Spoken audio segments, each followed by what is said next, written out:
I am Art Taylor, the President and CEO of the Association of Fundraising Professionals. So you might have a request for something at some point in this program. I just want you to know.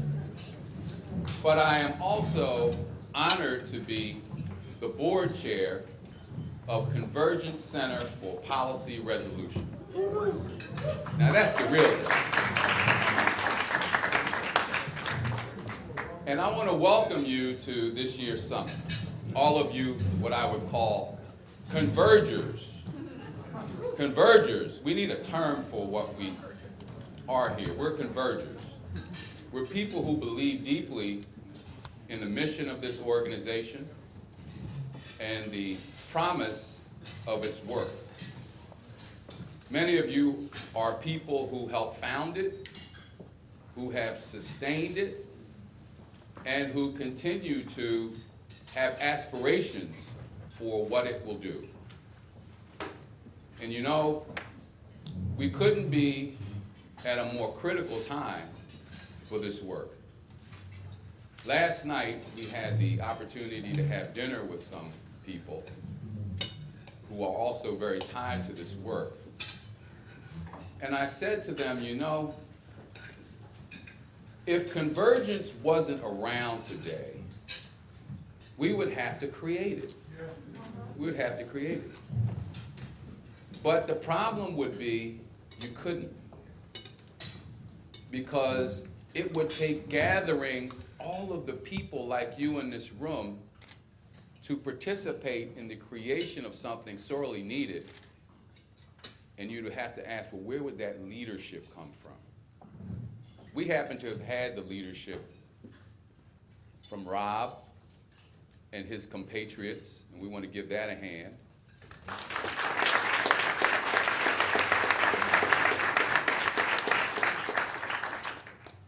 And we have the leadership today with Mariah and her team. And you're going to hear from them. And not unlike many organizations, we've had our ups and downs. But I can tell you that you've never had a more committed group of people to finding ways to solve problems collaboratively. And that means something. And so, what I want to start this meeting off today with is for us all to begin to think more like some of our futurists. My futurist friends say, you should look for signals when there's a storm swirling around like there is now. You should look for signals. Signals of hope, beacons, small, dim lights that might guide you to a safe passage. And I know that Convergence is one of those signals. Small, understaffed, relatively unknown, but it is a mighty powerful light. And at our board meeting yesterday, we got to talk about that a little bit.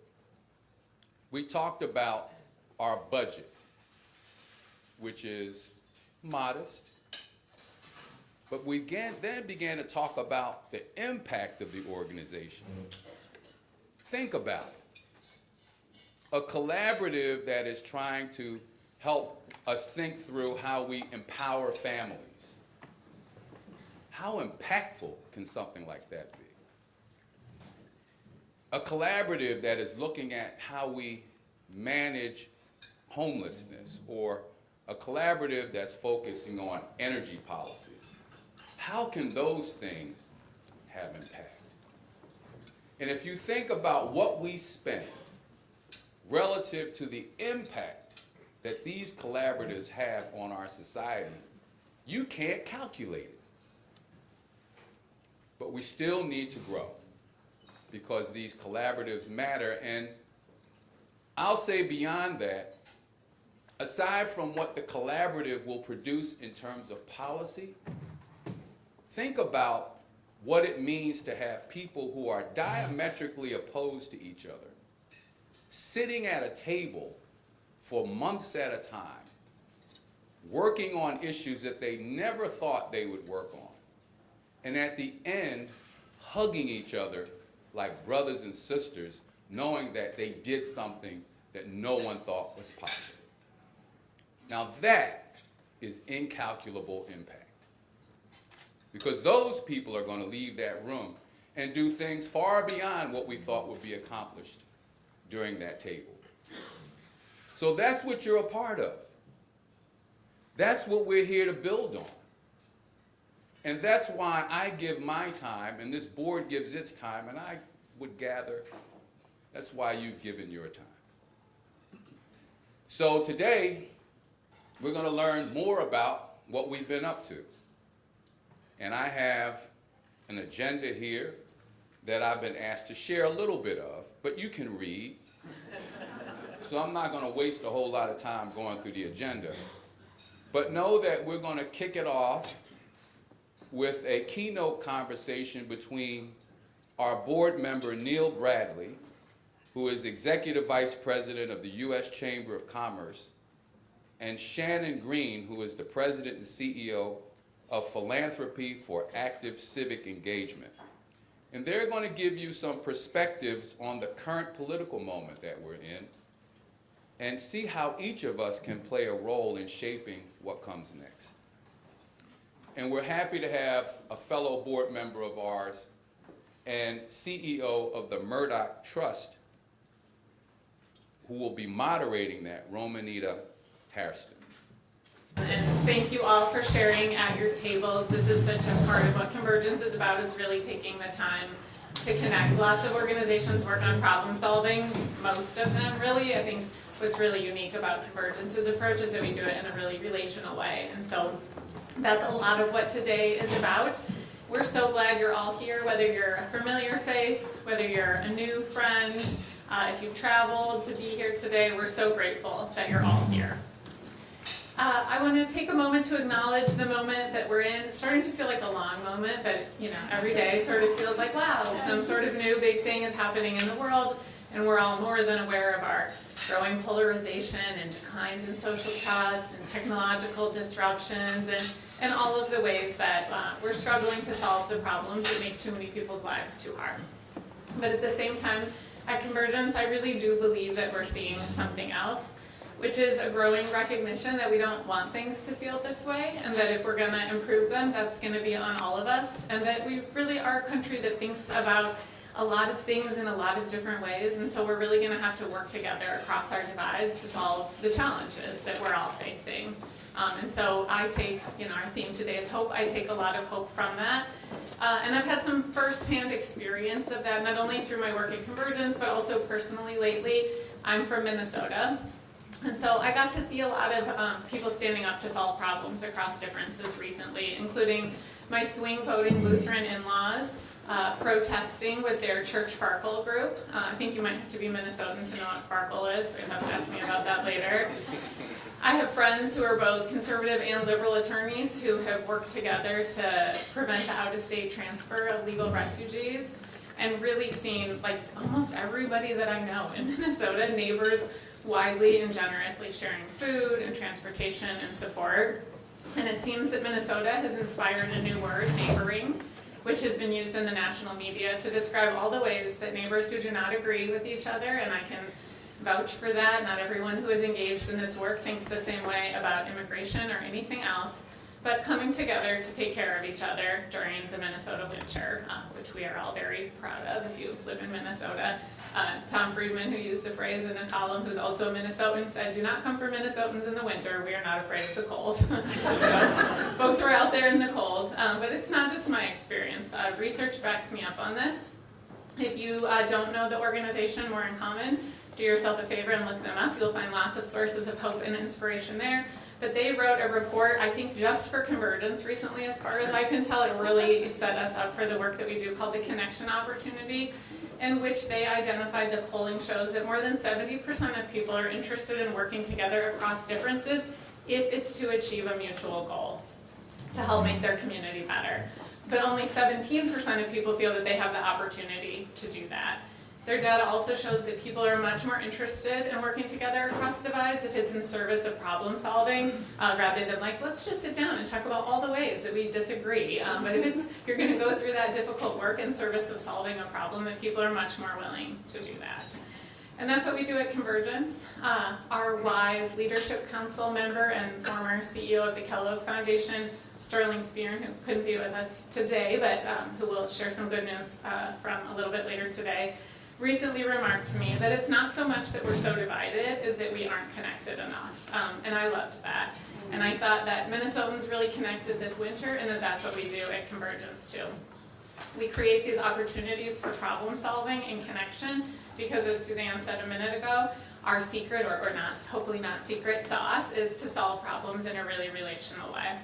So for those of you who are new to us, Convergence is an organization that uses a particularly evidence-based approach called collaborative problem solving to bridge divides, whether those are political, ideological, cultural, geographic, sectoral, whatever they are, to develop breakthrough solutions on seemingly intractable national and state issues. And in just a few minutes, I'm going to be really excited to share a couple really concrete examples of that with you. But we do it, again, as I was saying, in a way that is really relational. So our approach really enables people who are in conflict or kind of stuck with complex issues to go beyond compromise and develop mutually beneficial solutions that are wiser and more durable than anything that they could have developed on their own, and to develop trust and relationships along the way. And it is the privilege of my life to get to sit in rooms every day and see that happen, especially now when it doesn't feel so possible. So our theme today is where hope meets action. And before I dive into some sources of hope coming from Convergence, we want to hear a little bit about what's giving you hope. So we're going to poll you on that, and Monica's going to help us with that. She's our resident polling expert. Out of everything Mariah said, that was the only lie. I would just like to reaffirm. Hi everyone. To those of you that I haven't met, my name's Monica. I lead our Climate and Energy Collaborative in Virginia and also our pipeline work. Our pipeline work, which is basically our approach to how do we identify and vet issues that are ripe for our collaborative problem-solving methodology. We're really excited about two in particular, affordable housing and online information environment. That aside, we want to invite you all to participate in a poll, and I'll share the question first and then how to access it. So we already opened up the session earlier this morning, and Mariah alluded to it a bit during her opening statement, but we're in really unprecedented times, and yet you're all here, you're feeling inspired, you're feeling hopeful. Can you, in one or two words, share what is giving you hope amidst these challenging times? And so what we're going to do is have you join, and I see some of you are already demonstrating a lot of tech savvy, which is amazing. You can use the QR code, or you can use the very brief link at the top, menti.com, and the following passcode to participate. And you can submit up to 2 responses, which I know will be hard because there's so many things giving us hope, but we'll be able to see the responses as they roll in. And I'm already seeing a lot of patterns: community, connection, family. Community is the biggest one. I'm struck by the community, and one of our 2 keynote speakers, Shannon, comes up in just a minute. She can tell you about some really cool work that PACE, Philanthropy for Active Civic Engagement, has been doing about language. And I think, am I right, Shannon, that community is like the #1 word that polls as having the most sort of buy-in across differences around what brings us together. So Shannon's in the back giving me the thumbs up there. So not surprising, that came out here too. So Shannon, we can be another data point for you in your research that in fact this is the thing that is resonating with most people. So thank you, Monica. So again, we're here today to develop even more community, and we're so grateful to you for being a part of our community. And now I want to share a little bit of some other things at Convergence that are giving us hope and have some opportunities for taking action together. So over the past couple of years, Convergence has been evolving how we deliver on our mission in 2 important ways. So the first is through our flagship collaboratives. That's just the cute word that we use for the processes where we bring diverse stakeholders together to build consensus on complex policy and systems change issues. In recent years, we have increasingly focused these collaboratives at the state level for reasons that might seem obvious, but it's always been true that it's easier to solve problems at the state level and through really important key partners, some of whom you're about to hear about in just a second. And we think these shifts in focusing more, not exclusively, but more on the state level and having really great partners are really leading to increased impact. And so with that, I want to share some wonderful news about some of the great impact that we've been having coming from our partner, the Kentucky Chamber of Commerce, on some good news that one of our collaborative problem-solving processes led to this week. Good afternoon, everyone. I'm Charles All. I'm the Vice President of Policy and Research at the Kentucky Chamber of Commerce. I'm sorry I can't be there in person today. This event overlaps with our final day of the legislative session here in Kentucky. So we're recording this ahead of time before we enter into all that chaos. But I did want to kind of talk with folks very briefly about this fantastic project that we've been working on over the past 2 years in partnership with Convergence. Going back to 2024, the Kentucky Chamber's Board of Directors identified childcare as one of our top 5 strategic priorities and looked to chamber staff to figure out a way to move this issue forward, despite the fact that we've had a lot of efforts in the past to try to get some traction around increasing access to childcare, because our members view this as a critical issue for increasing workforce participation and growing our economy.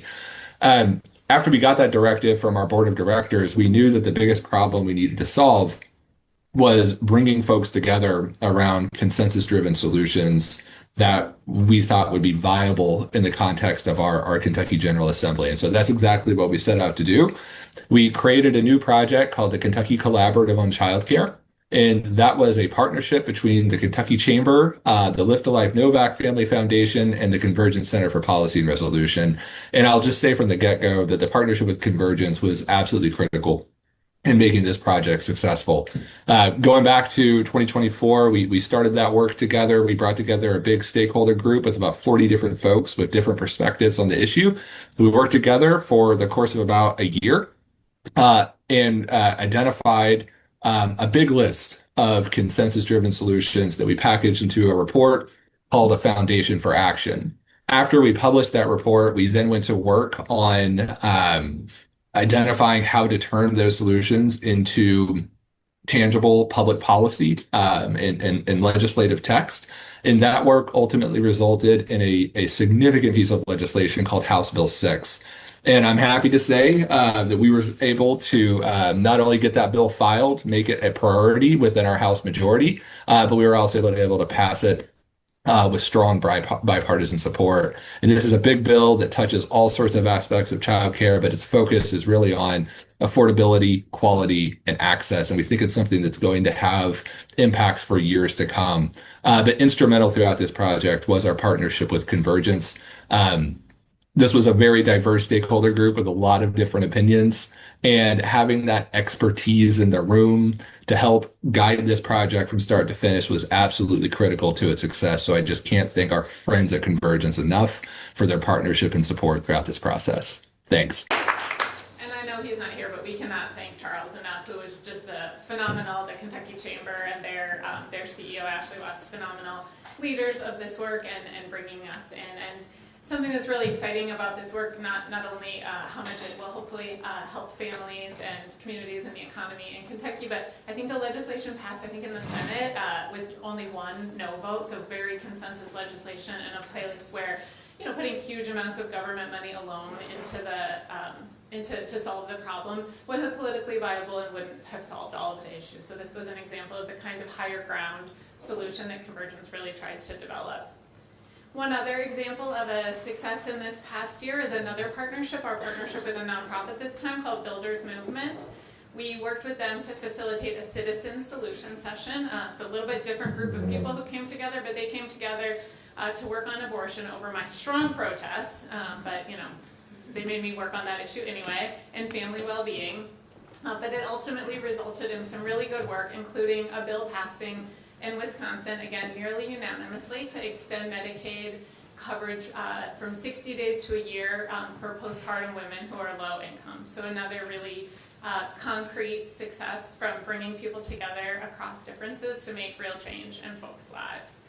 We are seeing similar momentum in our Iowa collaborative on citing renewable energy, where we count no chickens before they hatch, but we're relatively optimistic that some consensus-based legislation will pass to make it, to see more development of renewable energy in ways that really address some of the concerns of communities who have these giant windmills in their backyards. In addition to those places where we've seen some real impacts, we have, sort of in the earlier stages, a whole bunch of different collaboratives on family and economic flourishing in Alaska, as Suzanne mentioned, on childcare in Texas and Louisville, on energy and climate in Virginia as well as Iowa, on economic mobility in St. Louis that you'll hear a much deeper dive on, and our national multi-state collaborative on trustworthy voter registration modernization. So you'll have a chance to dive much deeper into each of these topics in we called it our Solutions Cafe. We're gonna break up around the building today and let folks have time to spend time with the people who are leading those projects and some of the partners on them to learn about them in much more depth than I could go into here. The other thing that I want to mention here around what is the state of convergence is the second major area of our work, which is our Learning Lab. And our Learning Lab is the piece of our work where we inspire and equip leaders, in all different sectors and communities to bring collaborative problem solving and these kinds of reliable results of really coming up with consensus solutions that really make a difference to their communities and their institutions. We've spent the past year developing all kinds of tools to do that, including an online learning program and books and trainings and all kinds of stuff. And in many ways, our Learning Lab is the next phase of our evolution after, we've been saying after nearly 20 years at this point, allowing us to scale these approaches that we've developed for nearly 2 years, 20 years, 2 decades. And to make them more accessible to leaders who are looking for resources to navigate our division and our challenging times. We are really excited to have now developed these tools to be thinking about how we scale them and get them into the right hands, which we knew would always be the more challenging part than developing tools. So we're really excited about a number of pathways that we have to do that. One is a partnership that we have with the National Governors Association. Jess, are you still here? Yay, Dad. Okay. Where we're working with governors' policy advisors who are trying to think about how to move forward policy around youth mental health. So these folks are going to come into our cohort program thinking about a solution that they want to solve, where we'll help support them with tools and a community of practice to learn from each other so that they can build that common ground and advance solutions in this important area. Another partnership that we're really excited about is our partnership with the National Community Leadership Collaborative, or NCLC. NCLC is an association for community leadership programs. Have any of you participated in, and I think there's some of you who run community leadership programs here in the room? Oh no, sad, Cynthia. Okay, all right. Well, for those of you, who might be many of you then, who aren't familiar, we're gonna show you a brief video to give you a real feel for that. Our Leadership Council saw this video this morning in our briefing, but we think this partnership and this opportunity is worth sharing it with our full room today. So I said a minute ago that one thing that we're hopeful about is seeing, people in communities coming together to solve problems, and we think that working together with NCLC to bring more capacity to community leaders who are the right folks who are already coming together across different sectors and perspectives and backgrounds, who are motivated to solve problems in their communities, bringing them more tools and resources and supports and structures to help them be able to do that across difference and really solve more problems and build more trust in their communities is an incredible opportunity. It's an incredible opportunity as well because we have this evidence-based approach, and NCLC has incredible scale of 1,000 or so community leadership programs across the country that reach 25,000 leaders a year. So if you have a chance during the break or at some point today, Cynthia Napek is in the room. She's the chair of NCLC and the CEO of Leadership Louisville, and is our partner on this project that we are so excited about. Some of you who have been a part of our community may have also noticed that we think that this opportunity for really getting our method out into communities and really helping communities be able to bridge more divides and solve more problems is the focus of our spring campaign, because we see such opportunity there. So, amidst the heaviness and challenges happening around us, we feel that there's a lot to be hopeful for. We see organizations and leaders stepping up to the moment, searching for tools and solutions to address our pressing problems. And we see momentum, and we think that the momentum at Convergence belongs to all of you in this room as much as it does to our team. It's really true that the partnerships, ideas, and commitments that come out of Convergence gatherings like these are really what make our work possible. That isn't just a thing that we say. Earlier in our day together, one of our board members had an excellent idea for how to develop a collaborative around the challenges of our primary not really reflecting what the majority of citizens want to see happen. So real ideas do come out of this. We also hope that all kinds of connections and good work gets catalyzed among each other in this room. So we'll try to provide you some good break time, some small group time, a reception at the end where we hope that you'll enjoy getting to know each other and coming up with good things to do together as well. So with that, before we move into our keynote, any questions or reflections on the state of Convergence?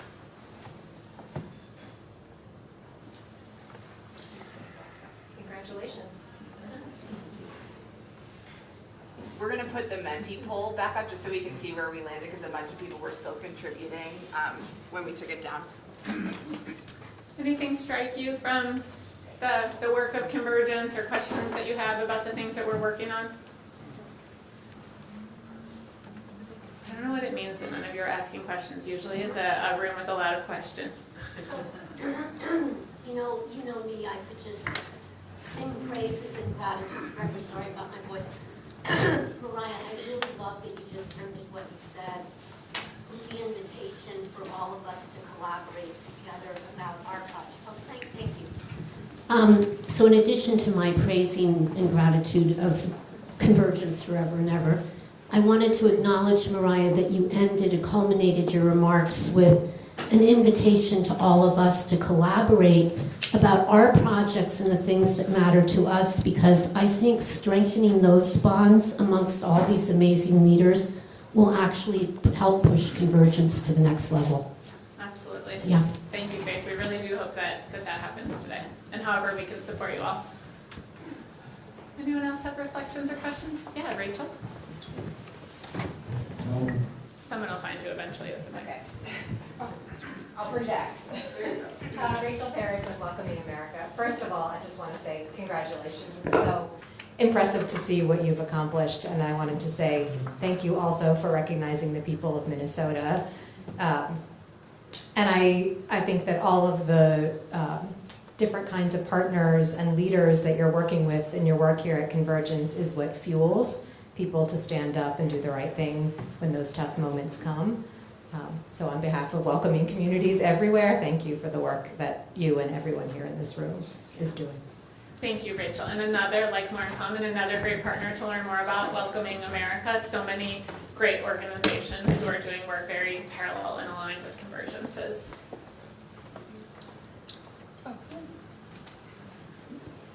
Mariah, a question about whether Convergence has any thoughts about taking the learning, the knowledge, the successes in these state-specific projects to other places. I mean, childcare is a question for the entire country. Kentucky has just done something pretty amazing, it sounds like.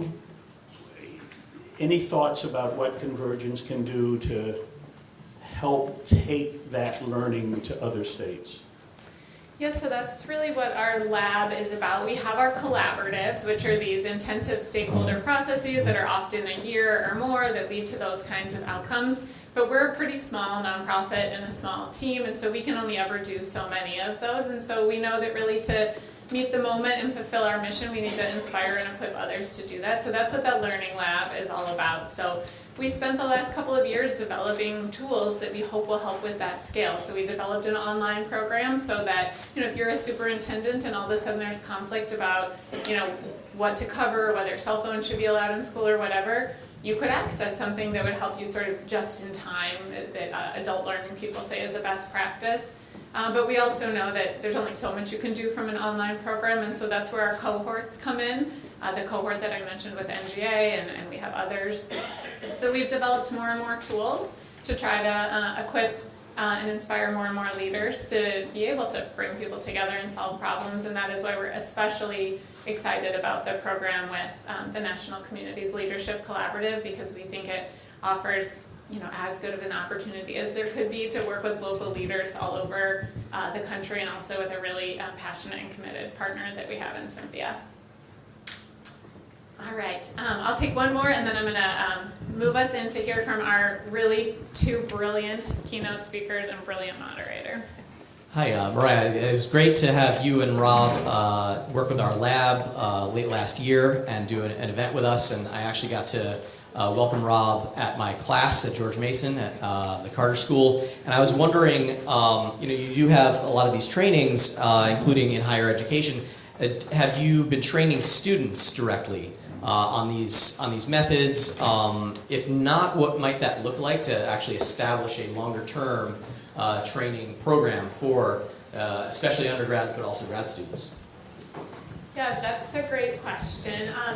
Fortunately, there are more programs in conflict resolution or public policy programs that have sort of collaborative governance or public engagement courses, and so it's part of our long-term strategy to reach more of those leaders in higher ed. We're already doing more, we're already doing good work, but to say we have additional stories you can tell to illustrate things, additional tools and case studies that you could use in your courses. So there's no sort of silver bullet way to do that. There's lots of higher ed in the country, but we love several of you in this room have connected us with leaders in higher education, including Art Taylor and Matt Owens and you, Randy. So just making those connections and sharing those resources and seeing who's interested in them is definitely part of our long-term strategy. All right, with that, you do not want to have the next presentation be cut short, because the two presenters that we have are so thoughtful and so interesting and so wonderful to listen to. I am excited to hear them talk about understanding where we are and how we build the future that we want. But you're going to hear more about that presentation from our wonderful board member, Romanita Hairston, who is the president and CEO of MJ Murdock Charitable Trust. And I love Romanita's line that she lives in the other Washington, state not DC, the other Vancouver, in Washington, not Canada, and runs the other Murdock's Charitable Trust, where she oversees the foundation's grant-making programs, investment, and operations and service of communities across the Pacific Northwest, and also supports our project in Alaska, financially and in other ways, which we're very grateful for. Romanita has worked at the intersection of leadership, equity, community well-being, and systems change. She spent many years with World Vision, including a decade leading their U.S. programs. She spent time at Microsoft, where she led global skilling efforts focused on employability, workforce partnerships, and building sustainable learning solutions. We are so glad that Romanita dedicates her time to us, both through originally having been a participant in one of our collaboratives, and now as a board member. She is a fitting guide for this conversation that we are about to have because of the way that she has consistently led across difference with truly unique moral clarity and strategic insight. Thank you for being here today and for leading this conversation, Romanita.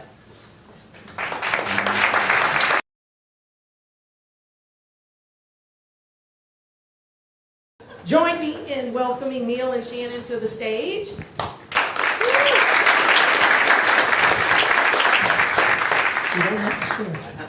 Oh, it is lovely. Not me either. It has been lovely to be here for all of the things that are happening, and thank you, Mariah, for such a wonderful introduction. I am so excited to moderate this conversation. We all know that we are in the midst of very complicated times. It is sometimes overwhelming to keep up with the pace of change, hard to cope with the level of division and divisiveness, and it can be troubling to face how many of our fellow citizens and friends around the world are suffering from economic hardship and violence. We all know that moments of crisis are also moments of opportunity.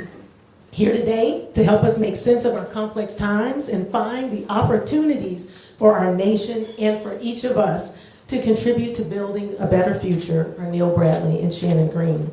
I'm going to take a moment to introduce the two of them. So hold your applause and shouting until then. I know you're excited to hear from these folks. Neil is the Executive Vice President and Chief Policy Officer at the U.S. Chamber of Commerce. At the Chamber, Neil is responsible for aligning the organization's overall policy priorities and advocacy efforts. Prior to joining the Chamber, Neil spent nearly 20 years working in the House of Representatives, including 11 years for the House Republican leadership. He served as Deputy Chief of Staff for then Majority Leaders Kevin McCarthy and Eric Cantor. Neil also serves on the Convergence Board of Directors, so proud to serve with you, and was a stakeholder in our Building a Better budget dialogue. So if you're on any dialogue, you might be a future board member. The way that works. It is the way it works. Shannon Green serves as President and CEO of Philanthropy for Active Civic Engagement, also belovedly known as PACE, which seeks to equip and mobilize its community of funders to strengthen American democracy by fostering vibrant civic participation. Previously, Shannon held senior positions in the public sector, including as Assistant Administrator of the Bureau for Democracy, Human Rights, and Governance, DRG, and Executive Director of the Anti-Corruption Task Force at the U.S. Agency for International Development, USAID. I can't think of two better people to help us think about how we navigate this defining moment we're in. Let's give them a hand again.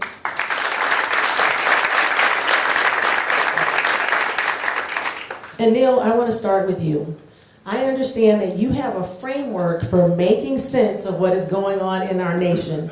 Tell us please, a bit more about the rise and fall of political orders and how it applies to the U.S. today. That is a tall order to say there's a unifying theory that makes all of this make sense. I don't think there is.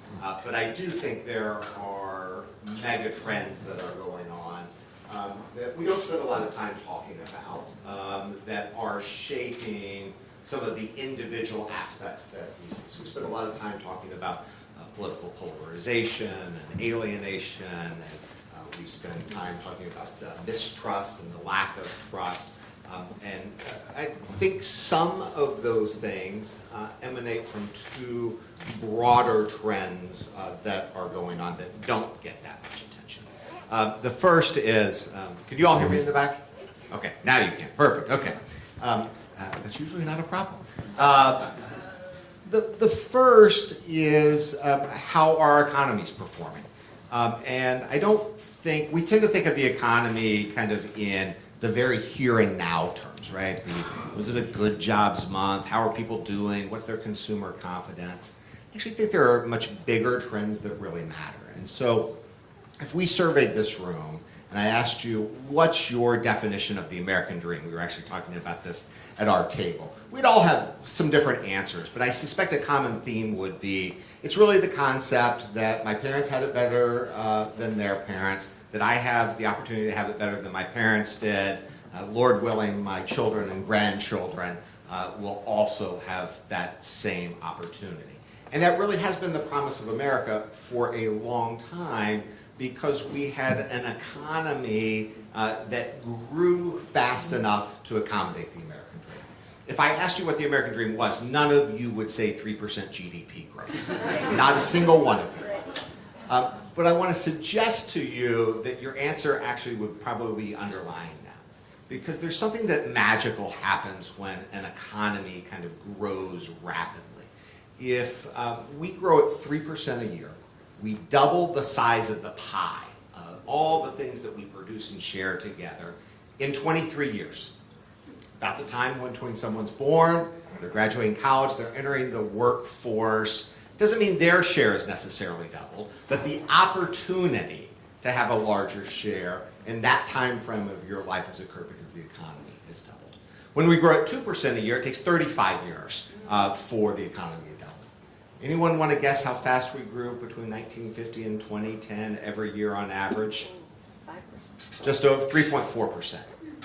We could double the economy about every 21 years or so and deliver on that promise. And of course, there were years that were really bad years, and there were recessions and bad things that happened. But on average, we could kind of over time deliver that promise. Since then, we've grown at 2.4% a year. We're on that 35-year trajectory.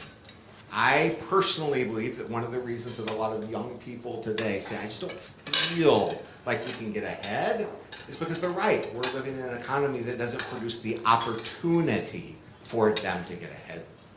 When that occurs, we don't tend to focus on how do we get from 2.4 back to 3.4. What we tend to focus on is, well, if the pie's not getting any bigger, then the only way my slice gets bigger is if I take part of your slice.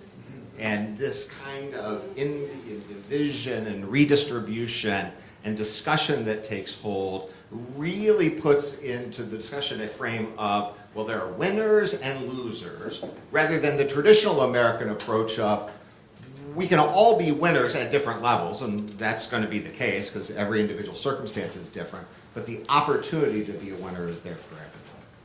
That happens to be occurring at the same time that I think a second megatrend is going on. And this is also one that we don't talk about a lot, although you'll see this term in the news a lot. And that is the kind of common accepted philosophical underpinnings about the relationship between our government and the private sector and individuals, and our relationships between our country and the rest of the world. And historians who study these kind of consensuses say, what tends to happen in society is you adopt a broad consensus about how the world should look and operate.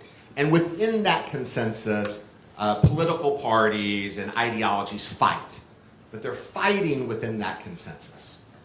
For the last 50 to 70 years, the United States has lived in, abided by, and advanced around the world what the people who study this call the neoliberal consensus. And not everyone agrees with that consensus. Not everyone thinks that's the good approach. But it defined the role of government, the role of the private sector, the approach to kind of freedom and democracy promotion around the world, the right way that we ought to adjudicate our differences. Every so often, without a vote and without a debate, a moment occurs in societies where they suddenly start kind of questioning that old consensus and wisdom. Gary Gersel, who studied these things, says every 50 to 60 years, we kind of go through one of these periods. And the period can involve a view of the role of the US government, our role in the world. We've had vast periods of time where we were an isolationist country, think pre-World War II, and that was the common accepted consensus even amongst both political parties. Post-World War II, we had a consensus that we had to lead in the world, and that kind of replaced it. And both parties fought kind of within that. We had roles around the economy. We had the Keynesian government intervention consensus of the post-1930s that even Eisenhower and Nixon operated in. And then we replaced that with a neoliberal consensus of more free markets, less government intervention, that Carter and Clinton and Reagan, and really all the way up to Obama kind of lived in. We're in the middle of a big debate, even though none of us call it that, about how we think those relationships ought to work. And these debates don't end quickly because there's no definitive moment. What tends to happen is it permeates all of our other discussions, and at some point, kind of a new consensus emerges without anyone ever declaring it, that kind of both sides begin to operate and abide by. From my perspective, the interesting thing that happens there is they tend to stick around 50, 60 years. So if you get a really good consensus from your individual perspective about, let's say, US global leadership as a champion for values of good, if approach to markets and economies, it's going to be around for your kids and for your grandkids. If you get a bad one, it's going to be around for your kids and your grandkids. Which gets to my final last point here. Even though we don't know it, it makes these debates really consequential. Because what we're arguing over what we're shaping and debating through all of our individual and collective actions isn't the resolution to what happens in the midterm elections. It isn't what even happens in the next general election. It isn't a debate about a particular bill. It's this ideological approach that will endure for a long time. And whether we know it or not, that's the middle of the debate that we're on. And that's why it feels like everything's up for grabs and it has massive consequences. Wow, thank you, Neil. I'm going to turn to a question for you, Shannon, but I'm going to ask you just one follow-up. You talked about how economic constraint, slow growth, can fuel pessimism and competition over resources. And then on the backside of that, you said, but this is such an important moment where collaboration should happen. What do you want this audience to take to heart about how they can help us successfully navigate change? I think in terms of successfully navigating change, I think part of it is figuring out what the North Star is and what the explanation is. Like our approach at the U.S. Chamber is we have to solve this problem of growth because we don't want to live in a world in which the problem that we're solving is how to take a limited finite pie and figure out how to carve it up. Because no one's going to win in that debate. And so figuring out how we prioritize our work and our advocacy towards that goal, which tends to be more medium and long term, becomes more important. And so sometimes we get so stuck in the day-to-day blocking and tackling. Blocking and tackling is hugely important. That's what most people pay us for our day jobs, right? But doing that in the framework of how does this advance a bigger goal that solves some of these bigger problems, I think is uniquely important in this moment. Wonderful. Shannon, let's turn to you here.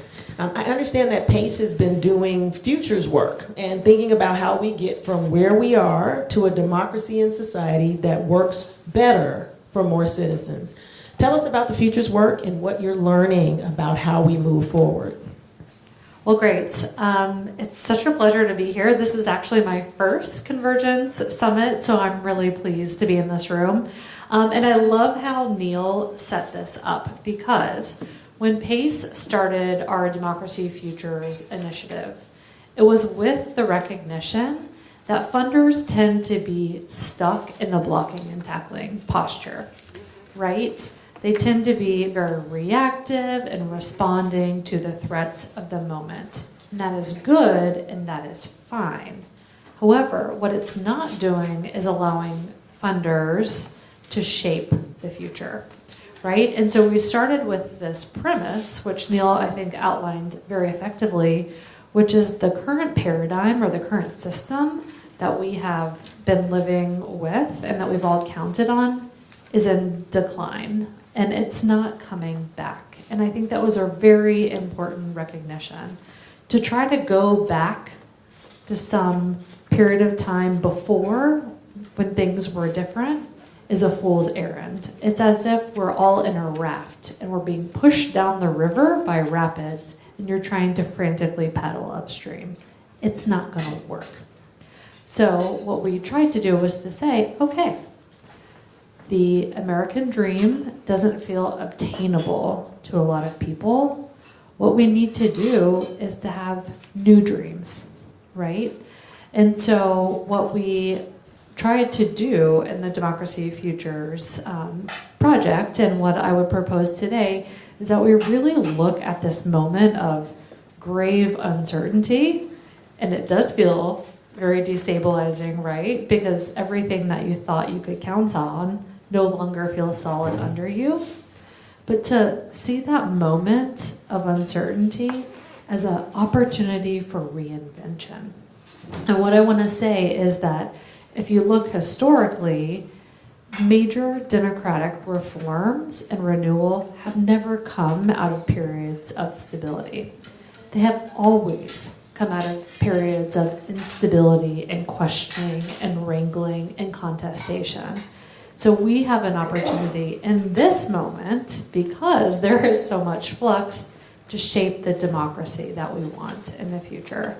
And I just wanted to say a little bit about how, because in this project we had the opportunity here to hear from a lot of futurists, and we had this futurist named Jerry Hawkins, who coordinated the Truth, Racial Hearing, and Transformation Initiative in Dallas.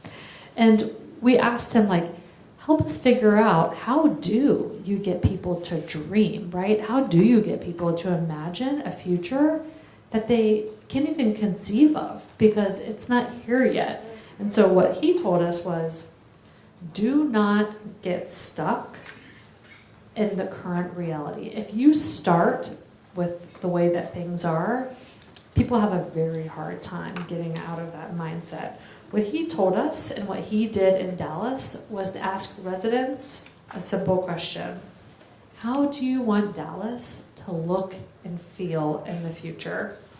Not what is broken, not what do you want fixed, but what do you want for the future of this community? And in asking that question and inviting people to dream, it opened up possibilities that they could have never imagined had they started with just, what are the incremental changes that we can make if we accept that the way things are right now are the way that they're always going to be. And so what they were able to do by really opening up this imagination was to unlock something in this community. And what they ended up being able to do was conceive of a $20 million racial equity office and the first racial equity plan in the entire South. So I think the message that we got from Jerry is the one that I would really start this conversation with, which is start with the ideal future, let people dream out loud, and then build a bridge back to the present. Thank you so much. You talked a little bit about closing the gap between the present and the future. Could you say a little bit more about what that looks like on the ground? Well, I think the great news is that the future is already upon us, and we are actively shaping the future. As Neil said, I mean, some of these things that feel really uncomfortable and where there's a lot of contestation, a lot of competition, is because we're trying to figure out what is the new paradigm that we're going to operate under. And we all have the ability to shape that future every single day. So I want us to just set aside our current crisis of democracy to the side for a second and imagine a different reality. So close your eyes. Join me in this little imagination exercise. Okay. Imagine a democracy where citizens are meaningfully involved in shaping policy. They're not just voting, they have an actual seat at the table and are working together to write the laws that shape their communities. Okay? Imagine a democracy where young people are the architects of civic life. They are creating the society that they want to inherit. They're not just afterthoughts, they are central to shaping their own future. Imagine a democracy where societal health is measured not just by GDP, but by the future that other generations will inherit. Okay, now open your eyes. This isn't just like a pie in the sky imagination. This is actually what's happening right now in Wales. And it's happening in communities across the country. So in this project that we did, we got to invite people who are shaping the future in the here and the now. And it was so amazing to realize, like, these are not these untethered, outlandish possibilities. There are people experimenting all over the world and across the US with ideas and concepts and frameworks and collaboratives that can bring us into the future. So in Wales, we had Sophie Howe, who was the first Future Generations coordinator. And what she did was leading an entire process across the country to create a framework for how current generations were going to create a society that future generations wanted to inherit. And it wasn't just a single policy, like it was an entire way of thinking about the future. And what they did, they invited school children to write letters to their future selves articulating what kind of Wales, what kind of world they wanted to live in. They used Minecraft to let young people conceive of their ideal communities. And instead of asking, similar to Jerry Hawkins, what's the problem, right? Like, what do you want fixed? They flipped it on its head and they said, what do you want the future to look like? And out of this, they created an entire model that they hold themselves accountable to and they measure in order to bring about this future. I think there were also some examples from the US that Mariah shared. There is really a significant uptake of collaborative decision-making process, deliberative democracy. Citizen assemblies went from sort of a niche concept that was being piloted in communities around the country to something that is really being mainstreamed at a state level. So there are entire state level fora that are being set up in New Hampshire, Nevada, South Carolina, and elsewhere to really have citizens co-creating policy and involved in the governance decisions that will affect their lives. There are all kinds of other things that are happening where people are trying to conceive of the future. So there is an initiative that Democracy 2076 is leading, where they're inviting people from states across the union to imagine what is a set of constitutional amendments that they want to make in order to bring about the democratic future that they want. So these are but a few examples, but the point I really want to make is like, we don't have to wait for the future to happen to us. We're not victims of the future. We are all in a position to help shape the future and bring it about, and it's already happening. Thank you. What Shannon's doing is incredibly important. In some ways, it sounds like, yeah, I should just imagine my future. But if you don't bring intentionality to it, it's actually incredibly hard. Like, there are great psychological surveys that ask people, please tell us about the last 10 years of your life and what's changed. And people go, whoa, big changes. You know, I got married, I had a kid, changed cities, changed careers, all this changed. And they follow that up. After they self-identified all this stuff, they say, how do you think your life will be different in 10 years? I don't know, it'll pretty much be the same. Like, we are just bad at this in our own lives. And the only way to overcome being bad at it is to bring the intentionality of it, of not being constrained by the present the way Shannon described. Romanita, can I add something? Because equally, the funders who are participating in this process had a really hard time unanchoring themselves from the present, right? So like when you asked people, okay, if there was no continuity in the education system, for example, in 20 years, if we experienced massive amounts of change, what would that look like? And people were like, there wouldn't be books. You know, it's like, okay, let's think bigger, like much, much bigger, right? It's really hard to imagine something that you have no reference point for, that doesn't exist. And remember, young people today, many of them have not grown up in a functioning democracy. So the challenges of imagining a healthy, functioning democracy in society in which they are connected to one another, in which the pie is growing, is very difficult. So the kinds of structured opportunities that many of you who are involved in Convergence are engaged in is really important in unleashing that imagination. Thank you both so much for that. Earlier, Mariah was talking about how much we really have in common. And now you all are bringing to bear what we might not be considering about what causes us to feel constrained and divided, and also our ability to think about the future, but all the ways we're blocked.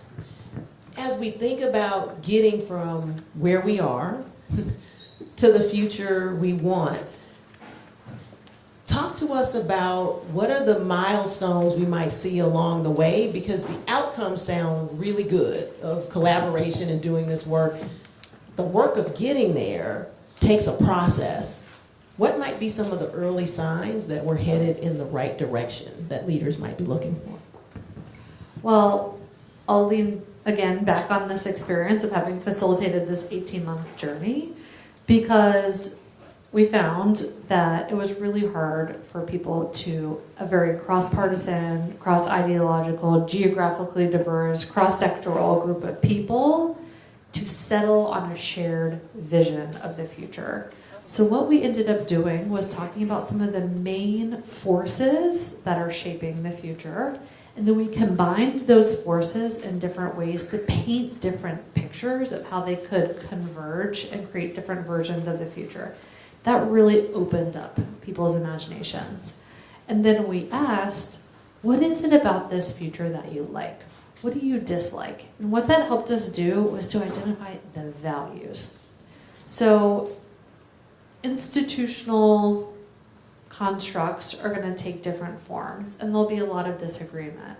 But where we found a lot of agreement, when you really got down to it, was like, what are the values that you want to animate the future of democracy in the US? And we were able to come up with a list, a short list that, funders and practitioners across these different spaces felt comfortable with. Respect for civil liberties, First Amendment rights, the idea that people should have the opportunity to engage in civic, political, social, and economic life without any constraints or fear of oppression or intimidation, economic opportunity, like prosperity, mobility. So I guess what I would say is try to identify the values, knowing that at the end of the day, there will be different institutional arrangements and different policy choices where there can be disagreement. But as long as those things are anchored in a set of shared values, I do think it's possible to bridge where we are to where we're trying to get.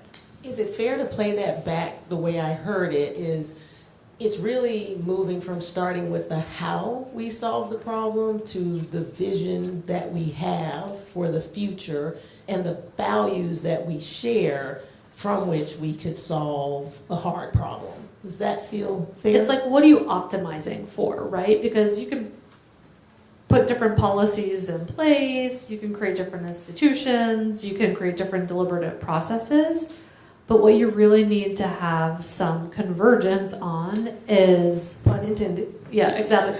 What are the values that we're optimizing for? And I think that's where a lot of the consensus and contestation is going to happen, and really, like, as a society, trying to come to some sense of who do we want to be and what are the values that we want to optimize for in our future. I think that's right, and I think that will be a really strong indicator that we're on a good path. But I also think it's going to be really hard because there are going to be deep differences. We tend to think that if we all, it would be easy if we came together with a common vision of the future, and it's kind of utopia, and we're all happy, and you peel that onion back just a little bit, you're like, well, what makes you happy? Does it make you happy that the U.S. is more or less multicultural than it is today? Right. There are vast differences of opinion on that question in our society today. Does it make you more or less happy that we have a government that is reflecting the strong majoritarian will of the people? Or is it one that's constrained because it's more focused on protecting the minority and individual rights? Those are vastly different kind of visions of the future.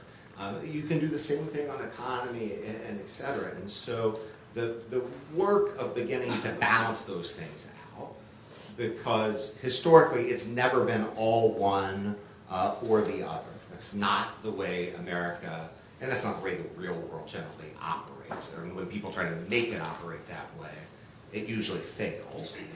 But then we have balancing and figuring out and coming to the conclusion individually and collectively that we're comfortable with that balancing. That is not going to be a complete majoritarian recognition. But it's also not going to be one that completely and always respects the views of every minority on every issue anywhere. And that we're going to have a system that kind of resolves that. I mean, that was a little bit of the genius 250 years ago, is that they said, yes, we would like all of those things, right? And they adopted a system that did all of those things. At the moment, on too many questions, in my opinion, we are no, I would like 100% of it my way, and that's really hard, and until we figure out how to begin painting a vision of the future that achieves that balance, I don't know that we're going to be on the path that we are. I'm so glad that Neil said that, because when people think about like futuring and foresight, it often takes on this utopian quality. And the fact of the matter is no one gets everything that they want in the future. There will have to be this process of contestation and consensus building and more competition and consensus building. So not everybody gets everything that they want, and I think that's really important. It's like there have to be credible processes to deliberate and reach a point where people feel like, I can live with that, right? Like I'm getting enough of what I want and what I need that I can live with this version of consensus. Thank you for that. It causes me to wonder and be prepared for your questions. No one told me if we have less time because we started late, so someone should tell me that just so that I know. But what I want to ask the two of you about is we all feel this sense that we're more polarized than we ever were before. That's the common narrative that's out there. And you talked about, and you both talked about, this win-lose scenario. Talk about what we need to reframe to reduce the polarization and to drive better consensus amongst those who are working to solve hard problems. I like to say we need a triple bottom line. We need a new framing that we all win some and we all lose some, and ultimately what we hope is that the common good moves forward. Have we lost that sense of what the common good is, which enables some of that winning and losing? Probably. I think we've lost at least some kind of common element of that shared vision or view, or as I said in my opening comments, that kind of consensus around how we balance out these competing interests and the way we resolve our differences. I don't think that's the only thing on the polarization. I think we, not the elected leaders, we, the American people, have done a really good job at sorting ourselves into our tribes.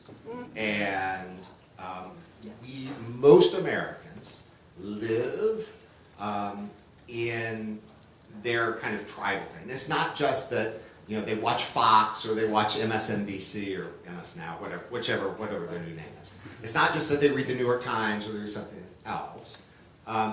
In most neighborhoods in America, people complain about gerrymandering, etc. Most of us live in a neighborhood that almost all votes the same way. There is almost no question in almost every precinct that you live in whether the Republican or Democrat is going to win.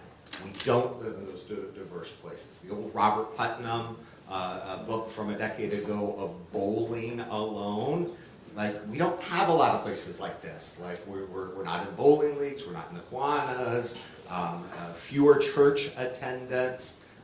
As a business leader putting on my day cap, one of the problems is that the only place that we all have to show up anymore is work. And so when we come to work, well, don't get me started on that. Work from home stuff. But even that, right. So even we become more isolated. But even when we go, and then we expect to show up as our. I would like to bring my ideological partisan self to work, right? And that doesn't work at all. And so we've lost these outlets in these places and the experience to go, Jim, he's a crazy guy. I can't believe the way he voted. My God, he's a good neighbor, right? And a wonderful bowler. And his wife makes the best salad at the church picnic. And it's not to say that we're going to go back to those things. To your point, we're not going back to those things, but we better quickly find the new things that allow us to find those relationships, because we crave that as humans. And then when we only find it with people who are our political tribe, we get really defensive when the other tribe shows up and we want to fight. And that's a problem. So I'm supposed to be, I think, the sunshine on this panel. I agree with everything that Neil said, but I'll also offer a couple of data points that I think provide a little sense of hope. So I see James Cone is in the room. More like us. So they have a lot of information online of all the things that we really do have in common, that we see similarly. So there is a lot that binds us.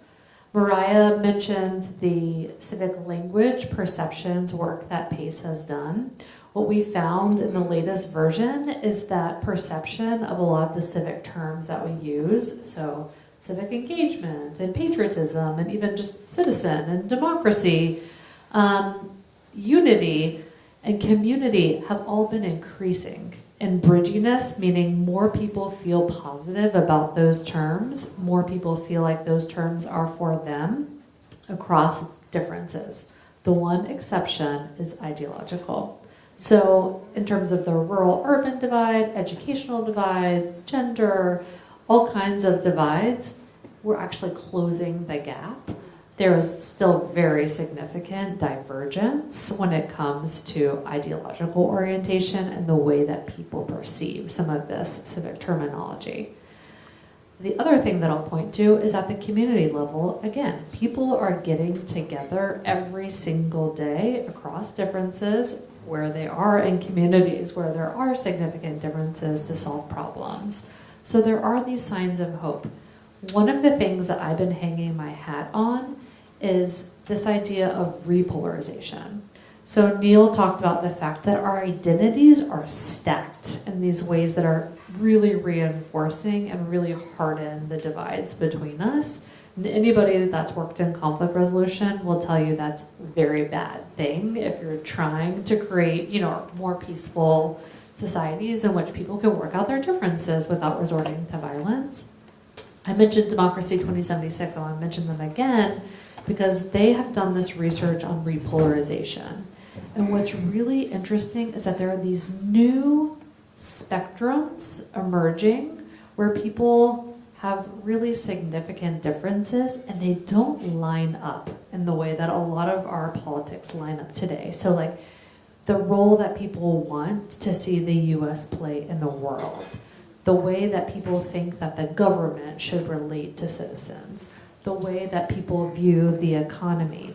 It's really interesting to see. People are polarizing at different points in the spectrum such that we can imagine a future in which there's still polarization, but maybe it's cross-cutting and cancels some of it out so that we might be polarized deeply on politics, but there might be something on which we can agree. So that gives me a little bit of hope for the future. Not to do that, or the parties, and this is happens from time to time, just realign, right? Like the positions that historically we think of, each ideology just begin to shift. And that's a little bit of what happens in these historical transitions. The policy, the ideologies can kind of swap places on different issues. Well, now it's time for you to ask your questions. Right here to the right in the front. The mic's behind you. Thank you, Neil and Shannon. My name is Jessica, Director of Inspiration Consciousness School, founding board member of Convergence for 8 years, now on the Leadership Council. Thank you for the work both of you do in the world, and thank you for your remarks. 2 questions that are, I hope, related. I really appreciated Neil initiating the conversation about what we have to be aware of if we're going to, try, because there are these realities. Nevertheless, my question is, have either of you witnessed that in collaborative projects that you've been involved in, there is a discovery of a next level value that pulls people out of, like if we use the thing of the majority or the minority, have you actually witnessed that people find a higher order value that pulls them out of that polarity completely? And secondly, to what you were saying, Shannon, do people ever feel like it isn't that I didn't get what I wanted and I'm willing to settle for it, it's that I actually got more of what I wanted that I didn't know that I wanted? Like, in other words, is that happening in the collaborative processes? To your first question, yes. I mean, it obviously depends on what you're talking about and where you find that higher value. I think one of the great things that Convergence does so well is that it first builds trust amongst the people who are participating, and then in that nature of trust, they tend to find those type of commonalities without having to give up the areas where they disagree. And so it's not kumbaya unity, we agreed on everything, but it is the things that we agreed on attached to higher values that we all attested to. So yes, I think that does happen. So I've got an example on the first one. So I was in a very heated conversation with people of different ideological persuasions around kind of truth and reconciliation and what should be done with people who have abused power.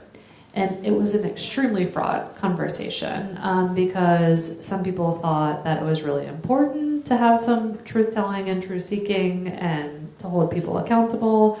Other people felt like it was going to be, just retribution and very punitive. And they were looking at it strictly from like a legal perspective.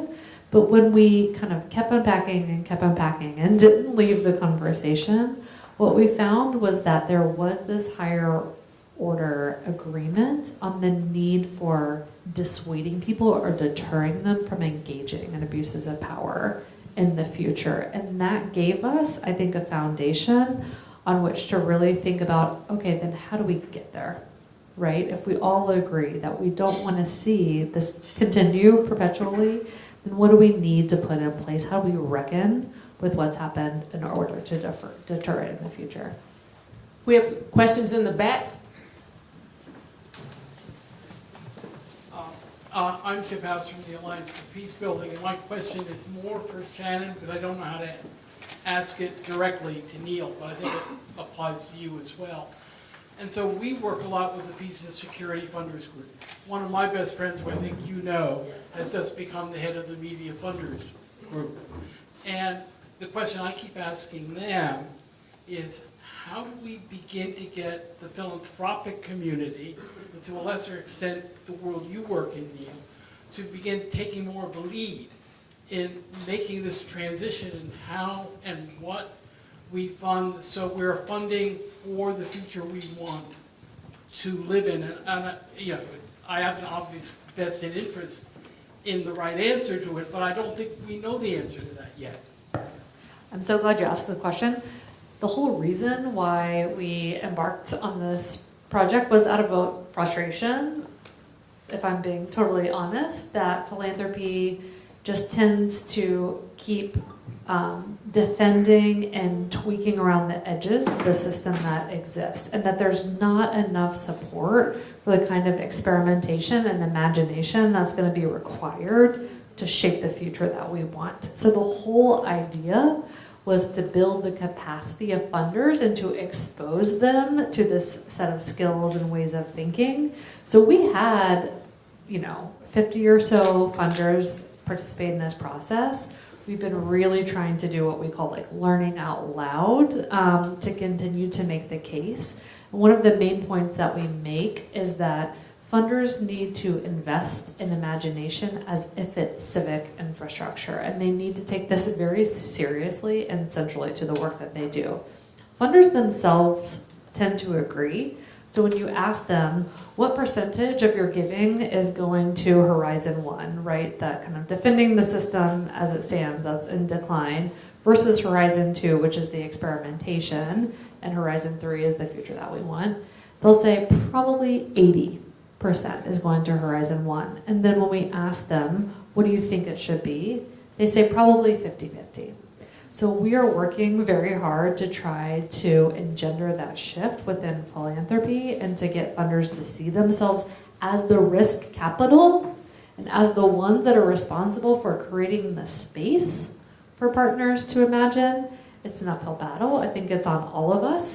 So there's a takeaway or ask. I think it's that we all need to be making this case, that we can't just invest in defending the future or the system as we know it today, because we know it's broken and we know that people are dissatisfied.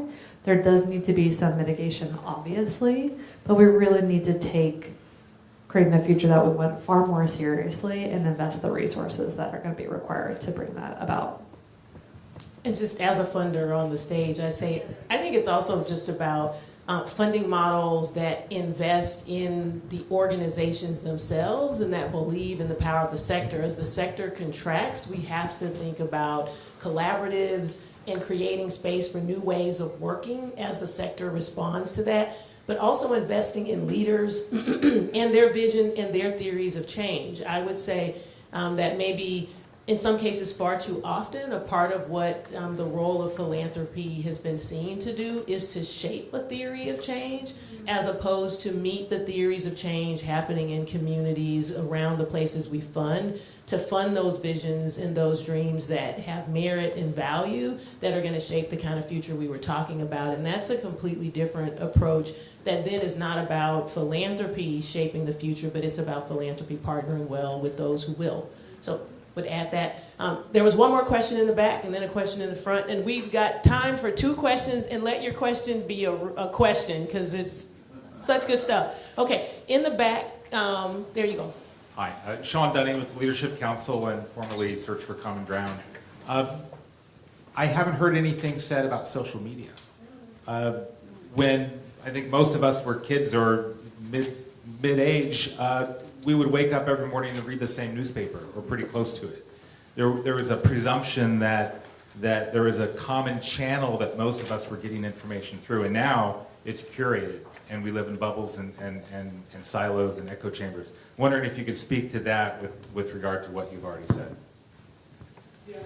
True. It was curated before. Editors kind of curated what we read in the newspapers and kind of what we saw on TV. We definitely changed the monetary system. This is how we monetize it, right? So it used to be that you paid for the newspaper that showed up at your door, and advertisers paid for the TV that you watched, and that funding structure actually worked well to kind of encourage journalism. Today, I sell clicks, right? And so my job, if I need to get paid, is to radicalize the headline, to serve it to a group of people that I know are going to click on it, because that's how I get impressions and that's how I get paid. In some ways, I think we need to all go back to paying for news. I do think, and this is the reason I'm not terribly worried about it, we just left a conference of close to 80 state and local chamber CEOs who at the local level are super concerned about the loss of the local newspaper, et cetera. And what's happening in a lot of their communities are people are stepping up. Sometimes it's nonprofits, sometimes it's business leaders. It doesn't exactly look like the old newspapers or the TV shows of old, but people are trying to fill in a gap. And so I suspect that we get through the social media wave the way we got through other information sharing waves when we were concerned about radio, and that was going to poison all of our minds, and then it was what the kids saw on TV in the morning, and what they heard on the radio, that was the cause du jour in the 80s. And we're going to find our place in something new, but that gets back to kind of filling at least some of what we've lost in this transition because of social media. So I'm long-term optimist because we've been through these cycles before, and I already see us turning a cycle there. Can I give I'm going to let this lady in the blue here ask her question, and then Shannon, you can start first, really quick. Okay. Hi, my name is Catherine Hatta, and I'm a former diplomat who just remains committed to dialogue. What you're saying about building communities is really interesting. I was just reading about Thomas Jefferson, how he believed that our ability to be a democratic society would fester if we didn't get engaged at a local level. But it does beg a question about allocation of resources. You know, philanthropies can only do too much. And it also begs a question, if you're getting things done at the local level, does that make people, is there a correlation that people become more trusting in other communities once you've made them feel empowered in their own community? Because, you know, Kentucky doesn't have its own military, right? We still have to operate as a country and a society. So do you see a correlation between local empowerment and national empowerment? So very briefly, on the question of social media, I mean, that is one of the things that has changed so dramatically over the past 20 years. I would submit that AI is going to be equally, if not more, transformational when you think about the next 20 years. And this is another place where we can't just let it happen to us. Like, we have the ability, we have agency to shape the future of AI, and we need to get engaged. Otherwise, it's going to do what it's going to do.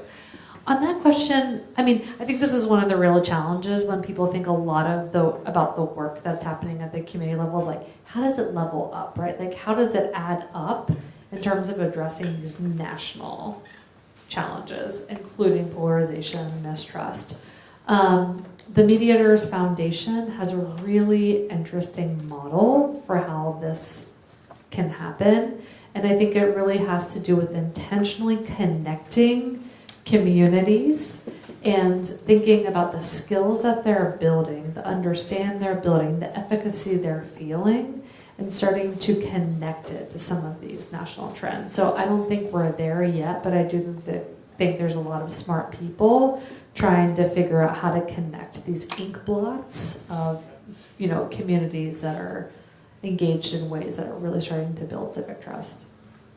Exactly, in 30 seconds. It's not an either or, right? Like, so we should look to find ways to organize that are local, that ladder up to state, regional, and national. So local chambers of commerce are more trusted in their community than the US Chamber of Commerce. We have an incredibly strong relationship with those same local partners, and those become mutual and reinforcing. So I think there are ways to scale the trust that happens at a local level amongst a lot of different organizations that then ladder into greater national collaboration and trust. Well, what a tour de force. We started with Neil, who talked to us about how economic modeling and growth are factors we don't consider, and that the cycle we're in with the rise and fall of political orders is one that changes and hardens, and that the choices we make today have impact long term. Only for Shannon to let us know that the future is now, and that the choices and decisions we're making are ones that can help to shape the world we want to be in, and that's going to require us to have vision and values that pull back the covers, that are deeply rooted, well thought out, and that cut across diverse channels. Each of them reminding us that this is a moment where convergence is possible and for good things. This is something we can all be a part of. Thank you all for your deep engagement. Give each other a hand and help me to thank Shannon.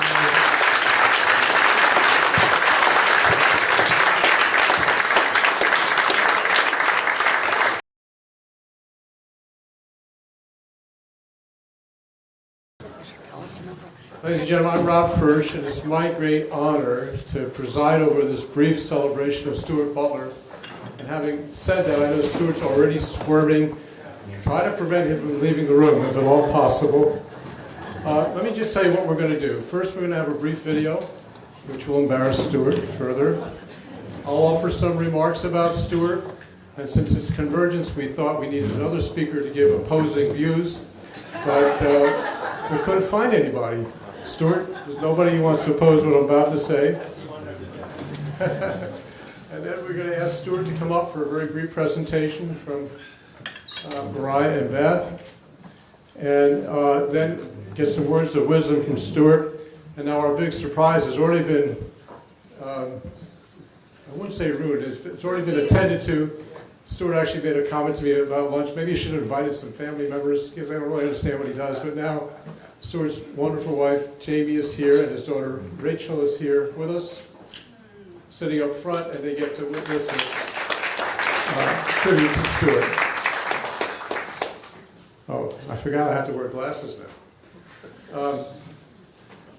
I really can't no one can do justice for everything Stuart's done for Convergence over the last over 15 years. When Convergence was started in 2009, the odds were long that we would make it. Some of you may recall that was in the midst of the greatest recession in the country in 70 years. And we started out under my able business leadership with zero money. So it was Stuart who was very instrumental in getting us to survive all these years. Wait, let me make sure I've got I found my glasses. Okay, I was ad-libbing till then.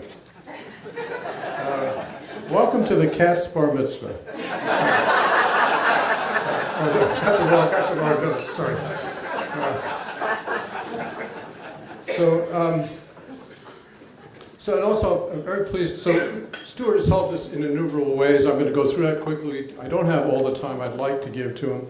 He's been a board member of uncommon wisdom and judgment for over 15 years. And Stuart, if I have this right, we're the first nonprofit board you ever joined, right? So it was a really big honor when he joined us.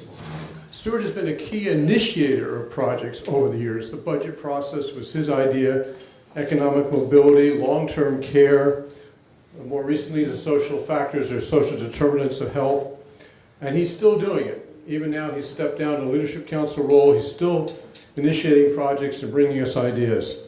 And he's also been a participant in multiple projects beyond the ones I mentioned, Education Reimagined, the Incarceration Project, Reentry Ready, multiple healthcare projects, and others. And as a participant, I want to say I viewed Stuart as a player coach in the room. He modeled what it meant to be a great participant. He had points of view. We wanted him to offer points of view. But he was always eager to find common ground with others, and he modeled respectful exchange. And despite his disclaimers that he is not a fundraiser, he has literally been responsible for bringing in hundreds of thousands of dollars for Convergence over the years. So one of the things I want to say, though, is perhaps his greatest contribution was to lend his great credibility to the organization. He provided a clear demonstration to people, including many skeptics, that people from across the political spectrum, to people from across the political spectrum, that we were truly an inclusive organization that wanted to be welcome people of vastly different points of view as we addressed major policy issues. He brought a lot of that credibility because he spent 35 years at the Heritage Foundation, later moved to Brookings. And while many people from across the political spectrum were skeptical about us, perhaps the greatest doubt was among conservatives. Stuart's presence and active engagement brought many new people to our tables, and in fact, through that, he's added any number of people to our board of directors, as was mentioned before. Usually, a lot of people who sit at our tables end up joining the board because of the experience they have. I can't begin to tell you how deeply honored we were.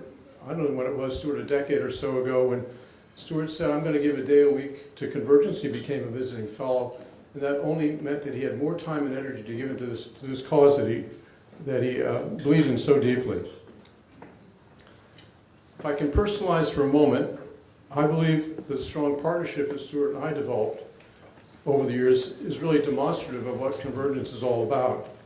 In prior lives, my work as a progressive anti-hunger activist drew fire from the Heritage Foundation, including someone that's worked for Stuart very much, and I viewed Heritage as the enemy. And that while we differ on many, many policy issues still, Stuart and I have a shared goal, which was to create a place where people with differing points of view could engage with each other, find solutions they could support, and then work together to make it happen. So I just realized I was supposed to show the video first and then do these remarks, but you'll see the video next. I still get nervous in front of all of you. And perhaps more than anyone else, his presence and utter reasonableness has prompted me to almost never blindly accept any point of view on an issue without hearing from people who have an honest disagreement with me. Stuart, I actually literally sometimes say to myself, WWST. What would Stuart think when I'm dealing with an issue and I'm not sure, where to go with it? And to hear Stuart's reasonable response on the other side is always very important for me to hear. Let me conclude with two stories before we go to the video that are brief, to help personalize and bring home who Stuart Butler has been to us at Convergence. The first story has to do with one of our seminal projects, the Education Reimagined project. It was really, we were still very new. We were trying to get a major project off the ground. It was very ambitious.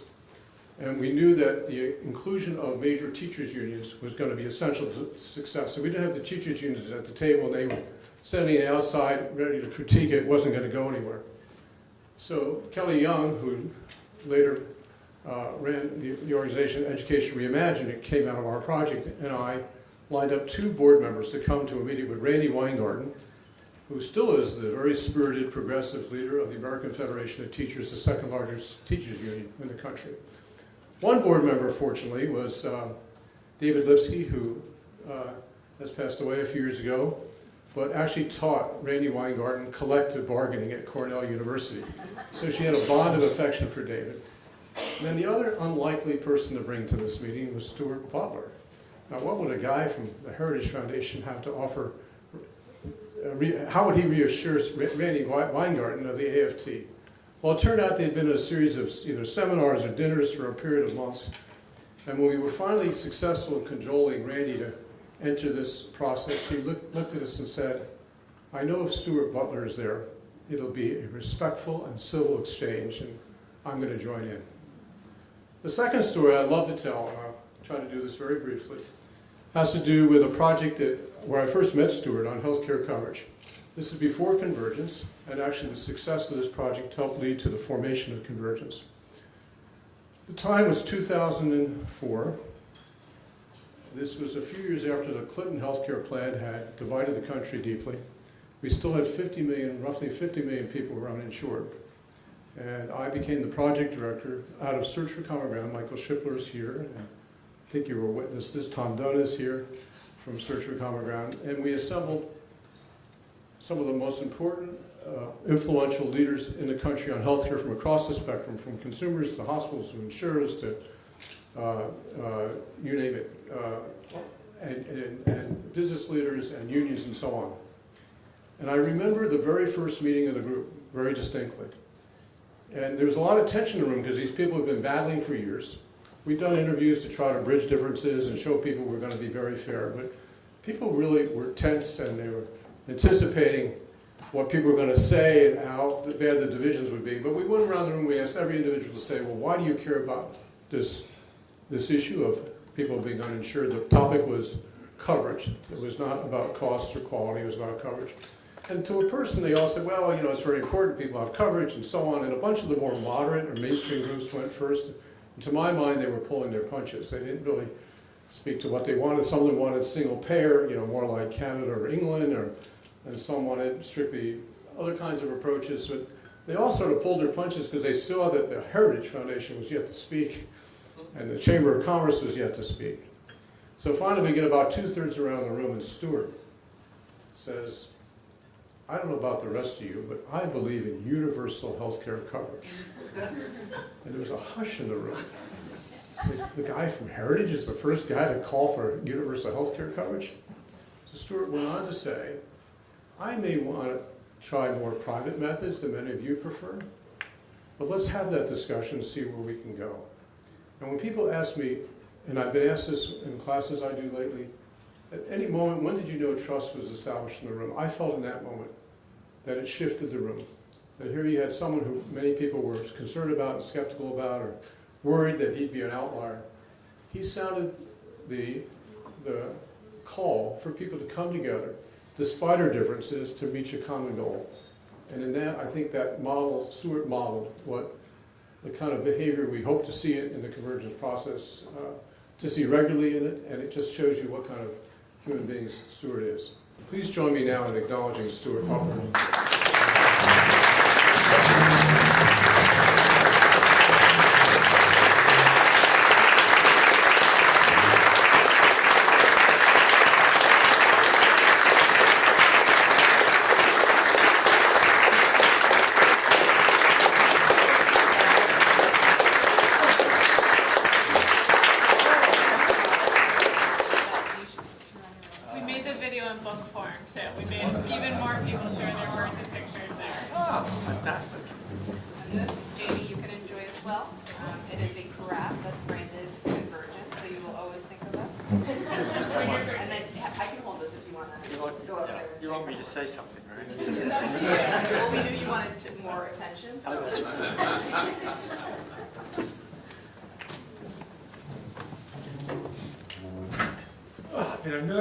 Last week,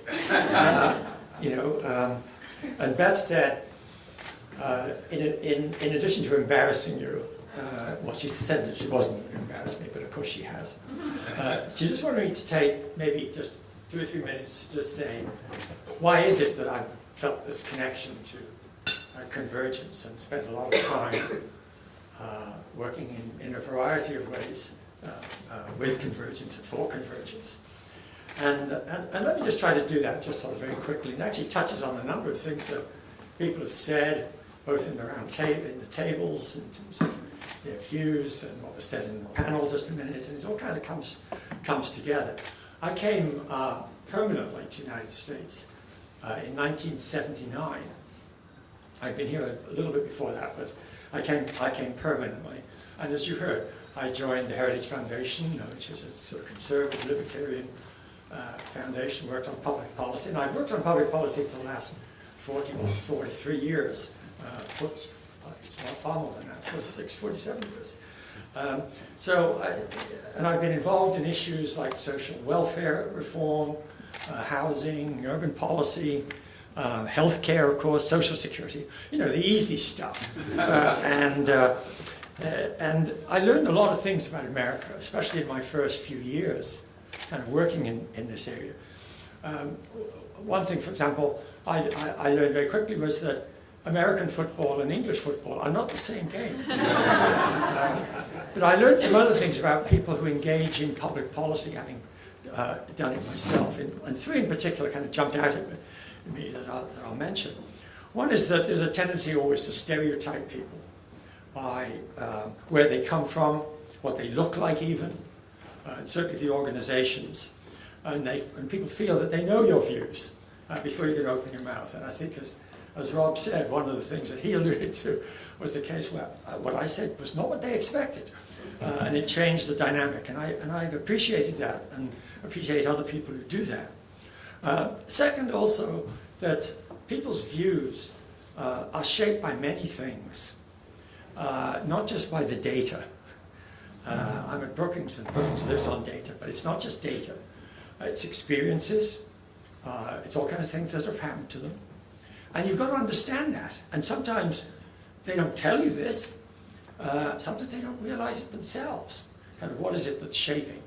And so part of what I've always tried to do is try to dig in and find out what's behind, what's the deeper value, not just values, but experiences that people have had, because that kind of gives insights about how to address them and address their issues.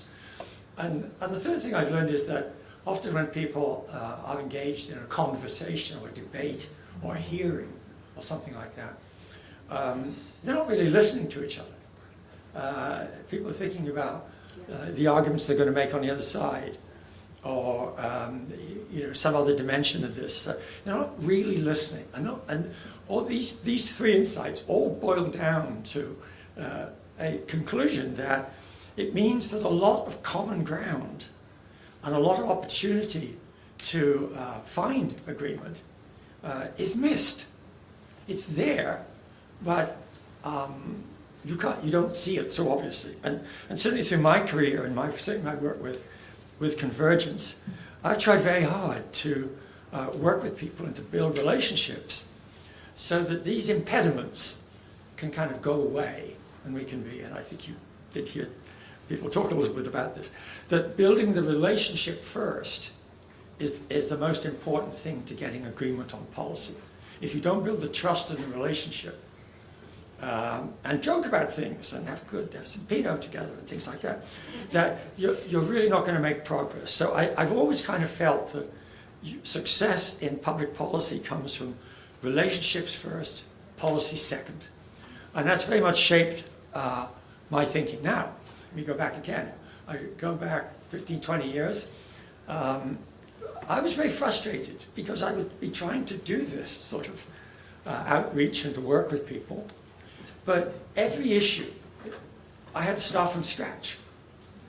And I and others that I worked with often said to ourselves, if only there was an organization that actually would, in a systematic way, kind of build these relationships, draw people together, be honest brokers, and so on. It would make life so much easier than having to try every single issue to kind of literally knock at the door and say, you probably didn't expect to hear from me, but I'd like to talk to you about Social Security reform, right, or something like that.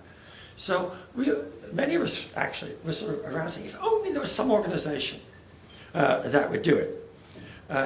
So I met Rob Fersh, who I've been, of course, beating up in my papers for some years, actually. But I met him and we got on fairly well together. And the rest is history, really, because it was Rob's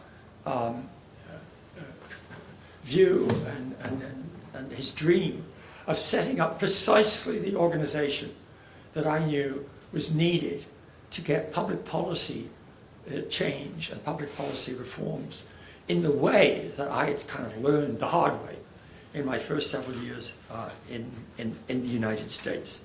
So just to kind of conclude, I would say that I've devoted a lot of time and I suppose resources to Convergence because, number one, it's in my self-interest. I'm interested in moving ideas forward, always have been. I learned sort of what was needed. Convergence helped me do that. So it was a mutual relationship. So I had a self-interest reason. It also helped me understand the whole process of convergence, how people come to their conclusions, their positions on certain issues, and how to understand that and take that strongly into account as you try to reach agreement. It also helped me, on many instances, to really understand where I came from. I mean, what my underlying views were, not just my values, but experiences that I didn't kind of realize either got in the way of agreement or shaped how I view, and maybe has made me think a lot more about it. And that's true of everybody that's been involved, I believe, in any of the projects that we've had at Convergence. And it showed me an approach that I think is all the more important now in these polarized times, to get people off their positions where they think there is no way I can talk, I can agree with this person. Sometimes there's no way I can sit down with this person. That has been the success of Convergence in doing that and making that its mantra is the other reason why it's been so important to me. And then last but by no means least, they're a fun group of people. You've seen them on this video. People that I've dealt with, people now, Beth, who's just made me miserable for the last week as I've been thinking about what's going on here. Rob, of course, Mariah, all the team. I've just been wonderful to work with, and I am not going away. I tell people that I'm sort of retired, which means I work for nothing. And what I intend to do, and I've really been doing for the last couple of years, and I intend to keep doing this, is to look at the projects that I've been involved with at Convergence, especially, and some of the others, and say, what can I do to help that consensus that came together make progress? I sometimes call myself a policy entrepreneur. I look at sort of, well, how do you move an idea forward? And that's really what I'm doing and plan to do through writing, through going back to a lot of the people that I dealt with, the relationships I built up in projects and through Convergence, and see what I can do to help kind of move these things forward. So I'm not disappearing exactly, and we'll continue to be in touch because that is what motivates me, as you've heard. So again, thank you so much for the privilege of being involved with Convergence. It's been one of the greatest things in my life, and it's helped shape and inform everything else I do and how I look at things. So thank you again. And it didn't embarrass me too much, but it was pretty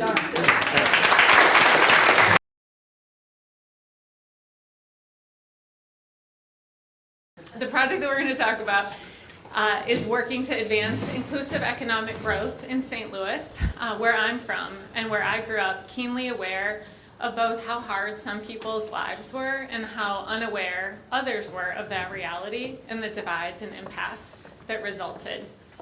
That experience deeply shaped my worldview and the work that I've done ever since, including my work at Convergence. I'm also super excited about this work because the foundation leading it, the James S. McDonald Foundation, is grounding their work in an approach called Building Civic Infrastructure, which is an approach that's very much aligned with what we call collaborative problem solving at Convergence.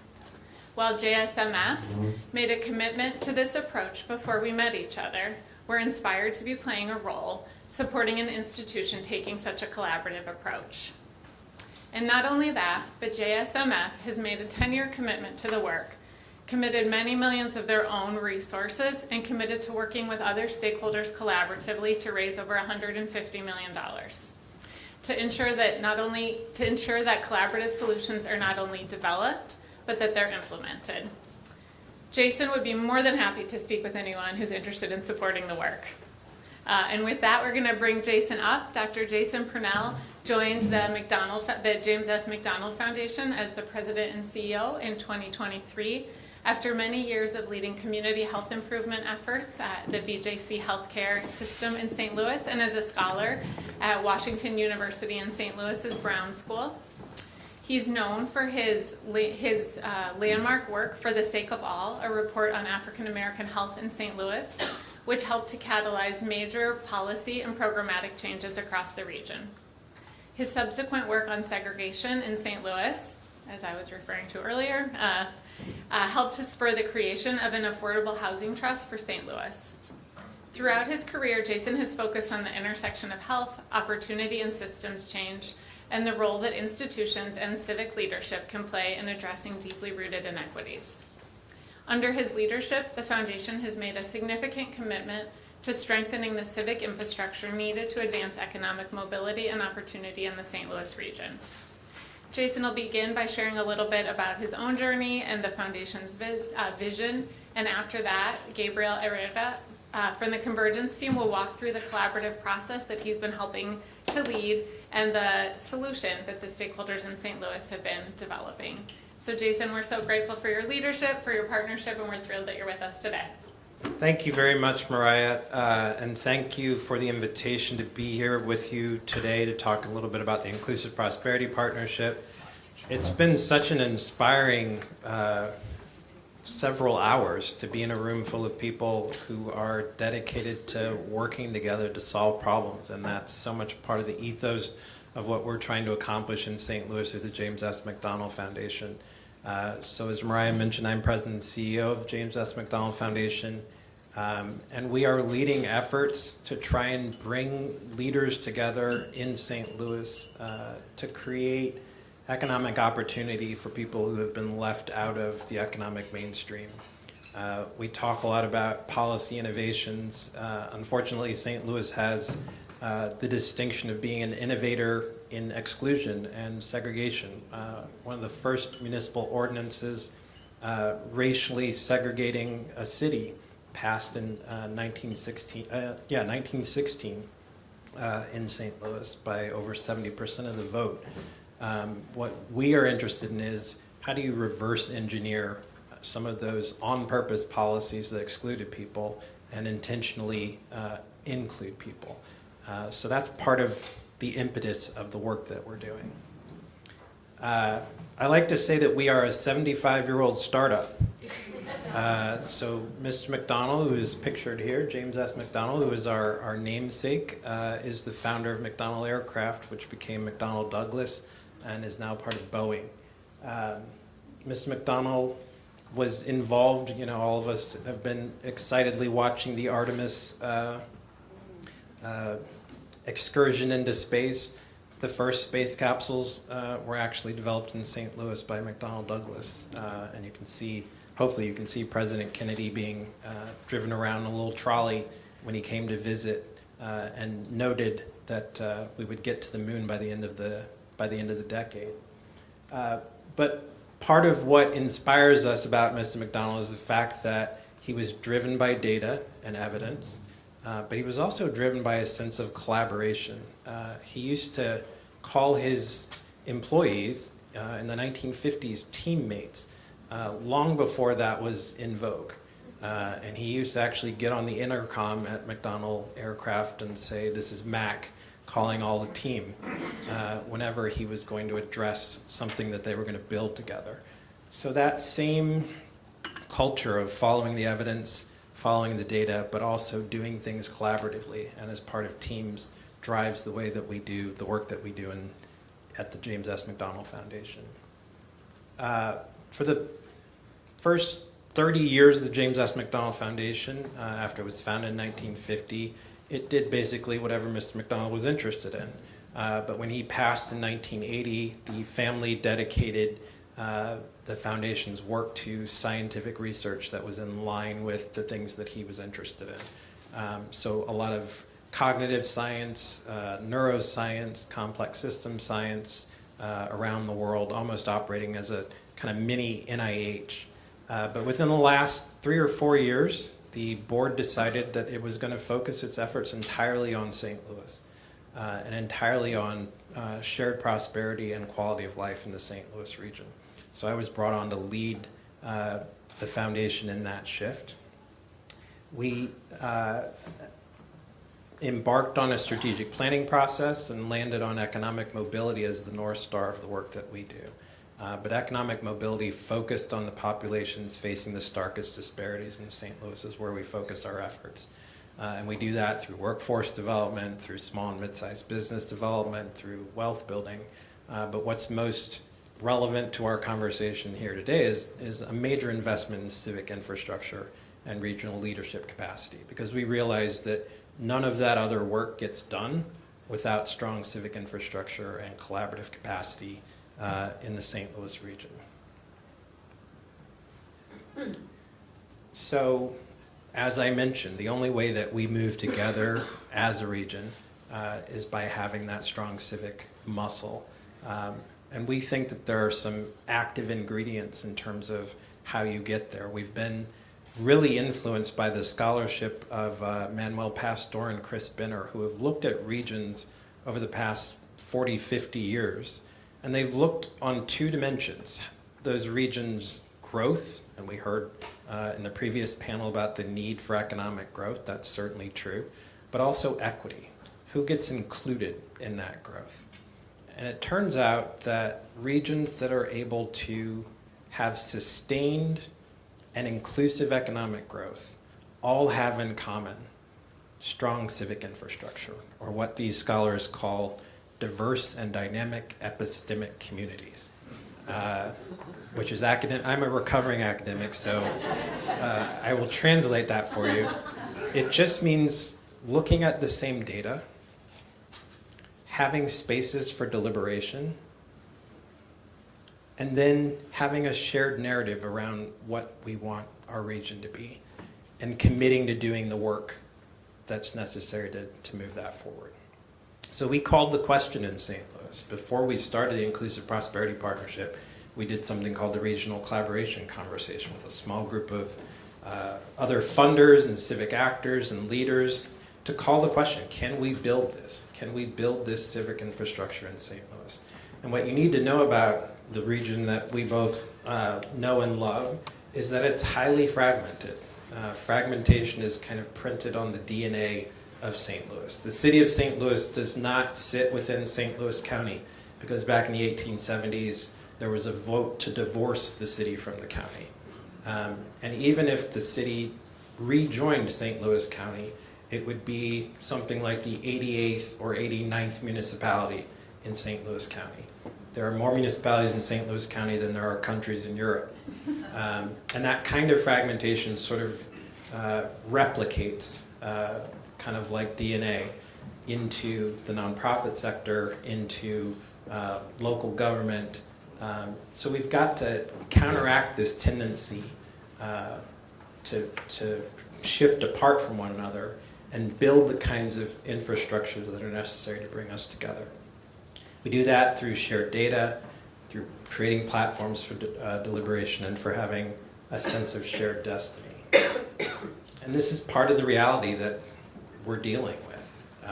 We know that we've got a slow growth trajectory in St. Louis, even lower than what was noted for the U.S.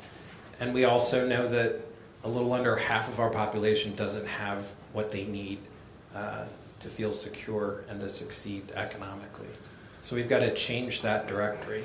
And part of changing that trajectory has to do with creating an opportunity structure that's compelling enough for the people who live in St. Louis and compelling enough to draw people to St. Louis. So enter our big bet on civic infrastructure, which is the Inclusive Prosperity Partnership. As Mariah mentioned, we have made a significant investment, our largest investment under our new strategy of $30 million to this effort. Because I have seen over the past 10, 15 years that we often mouth the words collaboration, but it's got to be somebody's job to wake up every morning and manage collaboration. And you need serious resources, you need serious infrastructure, the kinds of complex problem solving that is necessary. So that's a major reason for our significant investment in building up that infrastructure. But we're also making a promise to the St. Louis region that we're not going to do another report, and I'm guilty of having published 2 of them, and have beautiful recommendations and ask the community for the umpteenth time, what do you want, what do you need, without any resource or infrastructure on the back end of it. So it's $161 million over a 10-year period. We've raised about 47, including ours, to date, and we've got a little over $120 million more to raise, with the commitment that across the areas, the topical areas that are covered in the Inclusive Prosperity Partnership, there will be at least $25 million per each one of those 5 areas for implementation and the infrastructure to actually do something. So we're not just bringing community together to have conversations, we're actually committed to the implementation of what they create together. So our mission is to build a stronger regional economy that benefits everyone. It's that simple and that clear. Everybody's got to have the opportunity to participate. And that's not just a nice thing to do. We don't grow as a region unless everybody has the opportunity to participate in our economy. And we're coming on that. We've come to that recognition. Many of you know that we had a flashpoint moment in 2014 with the killing of Michael Brown and the eruption in Ferguson. And that was a critical inflection point for us. And I think a recognition that business as usual was insufficient. So what we're doing, we're bringing together business, nonprofits, foundations, institutions, government, and community leaders to co-create solutions around economic mobility, and have a really structured, professionally facilitated process that includes convergence and also includes a local firm called Emerging Wisdom in walking people through what that process looks like. And right now, taking that, another firm called New Origin is taking the kind of ideation around solutions and creating operational plans and business plans to make this happen in the real world. So lots of resource poured into this work. And we think that the core pillars of this approach include that diverse cross-section of stakeholders who are coming together to co-create. And I will say the first topical area is workforce. And in what we call the solution design cohort for workforce, we've got young people who haven't started their careers yet. We've got unemployed adults, but we've also got some of the leading workforce providers, nonprofit organizations, some of our largest employers, higher ed, and K through 12 education, all at the same table. And that's a powerful room to be in. It's an uncommon room to be in the St. Louis region. But as I mentioned before, we're also putting real dollars behind what it takes to create this kind of collaboration, and also what it takes to implement it, what it takes to evaluate it, and what it takes to course correct when we figure out things don't work. And critically, using data both to inform the solutions that are being created, but also to evaluate how we're doing on the back end of things. We're also learning from other regions around the country. One of the poster children for this, I'm sure many of you are aware of Raj Chetty's work on economic mobility. He ranked Charlotte, North Carolina dead last in 2014 on economic mobility, and they've moved up 12 spots to 38th within the last 10 years, although they will tell you that's not 10 years of work. That's 25 years of work that's showing up 10 years after his first report.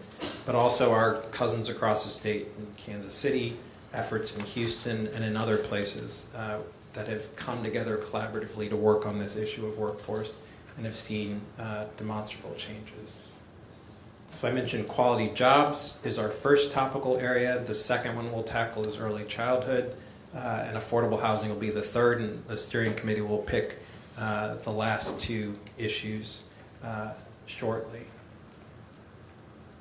In terms of what we mean by quality jobs and how we landed on quality jobs, we know that quality jobs for people with low income is one of the most powerful levers that we can pull in terms of economic mobility.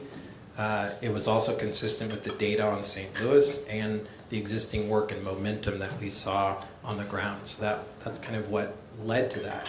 But this solution design cohort has also been active in defining what a quality job is.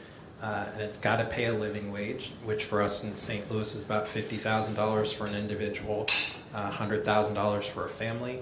It's got to have comprehensive employee benefits, and it's got to have opportunities for growth and investment, or growth and advancement rather.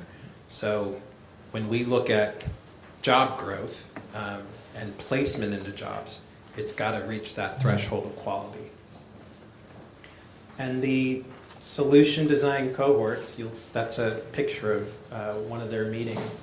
As I said, it's a really special place where everybody has an equal voice. And in the first meeting, when I told them, we're going to actually implement what you all create, and there's going to be money, which as funders we don't often do.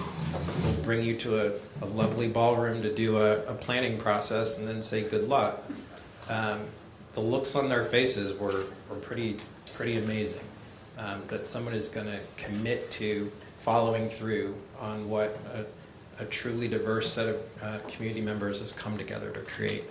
So it's a powerful intervention. We've been really grateful to have Convergence be part of it. And if you want to continue on the journey with us, we've got a website up, ippscl.org. We've also got a newsletter that you can get updates on. And I will say much more in our Q&A. Thank you.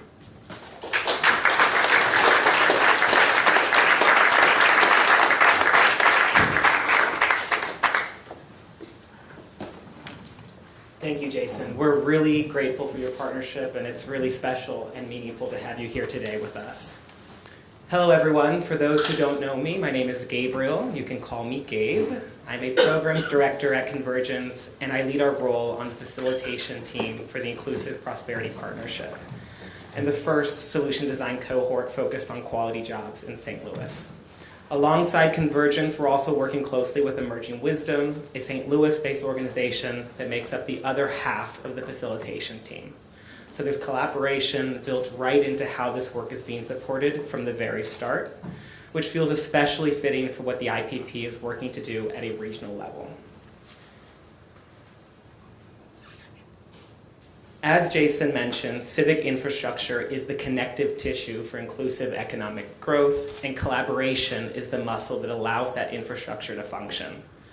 As the proverb on the screen says, if you want to go fast, go alone, but if you want to go far, go together. Today, I want to briefly walk through the steps that we've taken to ground this solution design process in intentional collaboration and share where we are today. As many of you know, at Convergence, we use a rigorous and structured process called collaborative problem solving to guide our work. Today, I'll focus on the first three phases of that process: discovering design, convening diverse participants, and developing higher ground solutions, which brings us to where the SDC is now as we prepare to move towards implementation.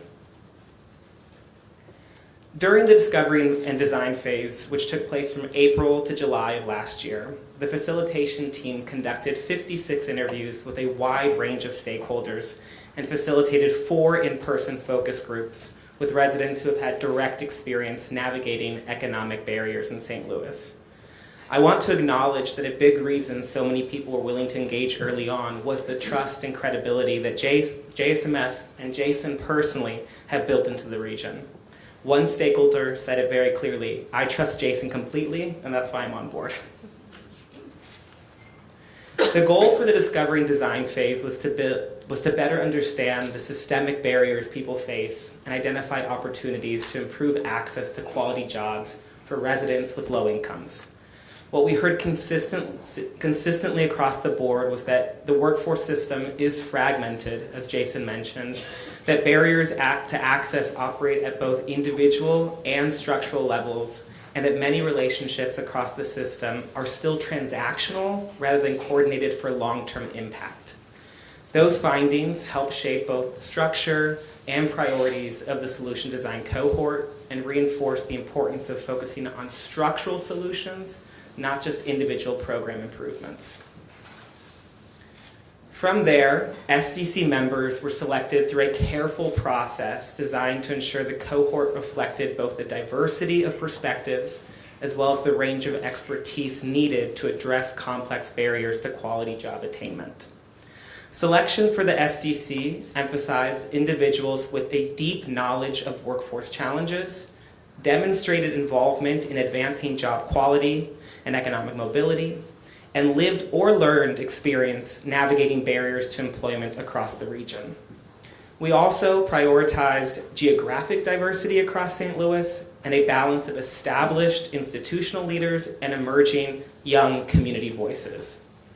SDC members were also selected for their ability to work collaboratively and help carry solutions forward beyond just the design stage, including credibility with workers and employers, the ability to mobilize partnerships and resources, and a commitment to sustained regional collaboration. The SDC ultimately includes 29 individuals representing public and civic institutions, businesses, and workforce development and support service providers. The group has representatives from major employers in the region, as well as local colleges and universities, and some of St. Louis's most impactful nonprofit organizations. It also, as Jason mentioned earlier, includes people early in their careers, folks that have been unemployed or are struggling with unemployment, folks who are still in school, and others who don't typically get involved or even asked to be involved in regional initiatives, alongside leaders who regularly shape them. That range of perspectives has been absolutely essential to the strength of the process. Once the SDC was assembled, the convening stage officially began in July of last year. We had originally planned to start in June, but after a devastating tornado that impacted St. Louis in May, it felt important to pause and be responsive to what the community was going through. Our work is meant to support the region, not operate separately from it. When the cohort began meeting in July, the work started with laying the groundwork. Crucial parts of this step include building relationships and trust among SDC members. We've heard about the importance of that a lot today, as well as developing a shared understanding of the region's workforce system and existing issues. This shared foundation building was important for aligning SDC members around goals of the effort and then the landscape that we were stepping into together. Thanks to JSMF, we have the benefit of having a dedicated knowledge infrastructure team to ensure that the SDC's shared understanding and decision-making is grounded in data. The knowledge team, along with the SDC's lived and learned experiences, informed our framework for defining quality jobs, a very important first step. These are the 5 categories that make up our working definition of a quality job. The first 3, compensation, benefits, and advancement, are easily measured by existing data available to our knowledge team. The living wage salaries are directly informed by MIT's living wage calculator, as Jason mentioned, $50K for individuals and $100K for families. The other 2 categories, structure and culture, are less easily measured by existing data, but the SDC emphasized their importance as key factors in moving beyond just a good job to a quality job. Building on their shared foundation, the SDC then moved into the explore and analyze phase. We learn from national workforce initiatives with demonstrated success at regional scale, including the Philadelphia Skills Initiative and San Antonio Ready to Work. Their lessons and perspectives were also complemented by presentations from regional leaders that are part of the SDC. So local leaders that are doing impressive work already. Outside of our monthly meetings that we do in person, the SDC members also participated in virtual work groups to examine key barriers and opportunities for improving access to quality jobs across the region. These were the 4 work groups. The Workforce Pathways and Career Exposure Work Group focused on how to expand and align career pathways from youth through adulthood with clear on-ramps to quality jobs. Employer Practices and Culture Change focused on how to incentivize employers to prioritize high road practices such as living wages, supportive management, and inclusive hiring, and how to build long-term employer-community partnerships that foster retention, advancement, and trust. Wraparound supports and job access focused on how to address barriers like childcare and family member care, transportation and housing, and mental and physical health, which prevent residents from accessing and keeping jobs, and how to create an integrated system of supports that meet people where they are and sustain them through their career growth. And lastly, high opportunity industries and jobs of the future. That work group focused on how to target training and pathways towards sectors with strong growth potential, and how to ensure residents are prepared for both today's jobs and those emerging in the future. From the work groups, challenges surfaced for 3 stakeholder groups that are key for improving access to quality jobs. Job seekers, providers, this includes both workforce development and wraparound support services providers, and employers. The shared diagnosis is that job seekers, providers, and employers are all navigating a fragmented and misaligned workforce system. This system lacks shared entry points, lacks coordination across the access pipeline, lacks standards for quality jobs, and lacks shared goals.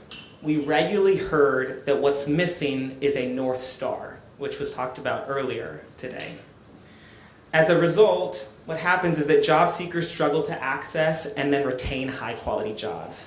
Providers are constrained in their ability to collaborate effectively, and employers face persistent talent shortages and retention challenges. After identifying the challenges for the key stakeholders, the SDC began generating options to address and integrate their unique needs, what we call at Convergence higher ground solutions. We evaluated possible solutions, made improvements, facilitated additional focus groups, and achieved consensus on a solution set, and I'll share a high-level overview in just a moment. The SDC's vision, summarized here, informed a co-developed solution set. The structural barriers in the regional workforce ecosystem in St. Louis point to clear opportunities for action. The SDC believes these challenges can be addressed through targeted civic infrastructure interventions that strengthen coordination across the workforce system. And the focus is on practical system-level investments that can reduce fragmentation, align partners around shared priorities, and support population-level gains in job access, retention, and mobility. The big picture idea is to create a shared, human-centered workforce on-ramp that integrates both high-touch and high-tech navigation, as well as targeted wraparound supports and employer-aligned skill pathways into a focused set of high-opportunity industries and roles. So expected impacts for coordinated entry points, which we call shared front doors, are clearer connections between services and employment, lowering the burdens for both job seekers and employers, reduced duplication and across programs, and fewer job seekers slipping through the cracks. For high-touch coaching and navigation, the expected outcomes include improved job matching, helping employers connect with job seekers who are prepared for and aligned with available roles, and increased employment retention. By aligning providers and employees around priority pathways, the goal is to increase job attainment and advancement for residents with low incomes while reducing hiring friction and workforce instability for employers. What this means is faster entry into quality jobs, stronger pipelines that help employers fill high demand roles, and very importantly, clearer career progression pathways. Incentivized employer participation results in strengthened employer leadership, in advancing regional workforce goals, and enhancing St. Louis's reputation as a strong place to do business. Integrated whole human wraparound supports will lead to improved outcomes for job seekers facing those structural barriers and stability beyond just job placement. Together, these elements position the region to move from a collection of programs and services to a more coordinated workforce system with clear regional priorities. We are now in what we're calling our design to deployment phase, where we have a dedicated team at New Origin Studio, as Jason mentioned, who is working to help us operationalize this solution set. The facilitation team and the SDC will remain actively involved in this work through the rest of the year as we determine the specifics for how the pieces will function together and be financially sustainable over time. This phase will involve pilots to answer questions about critical elements, making refinements as needed, and then launching a first version of a carefully structured system to support long-term mobility and economic growth for those in the margins of regional prosperity in St. Louis. Now that Convergence is a year into our work with the Inclusive Prosperity Partnership, I'm going to have us take a moment to reflect. I'm going to ask Jason a few questions first, and then we'll open it up to the audience for Q&A. Seriously, thank you again, Jason, for being here today.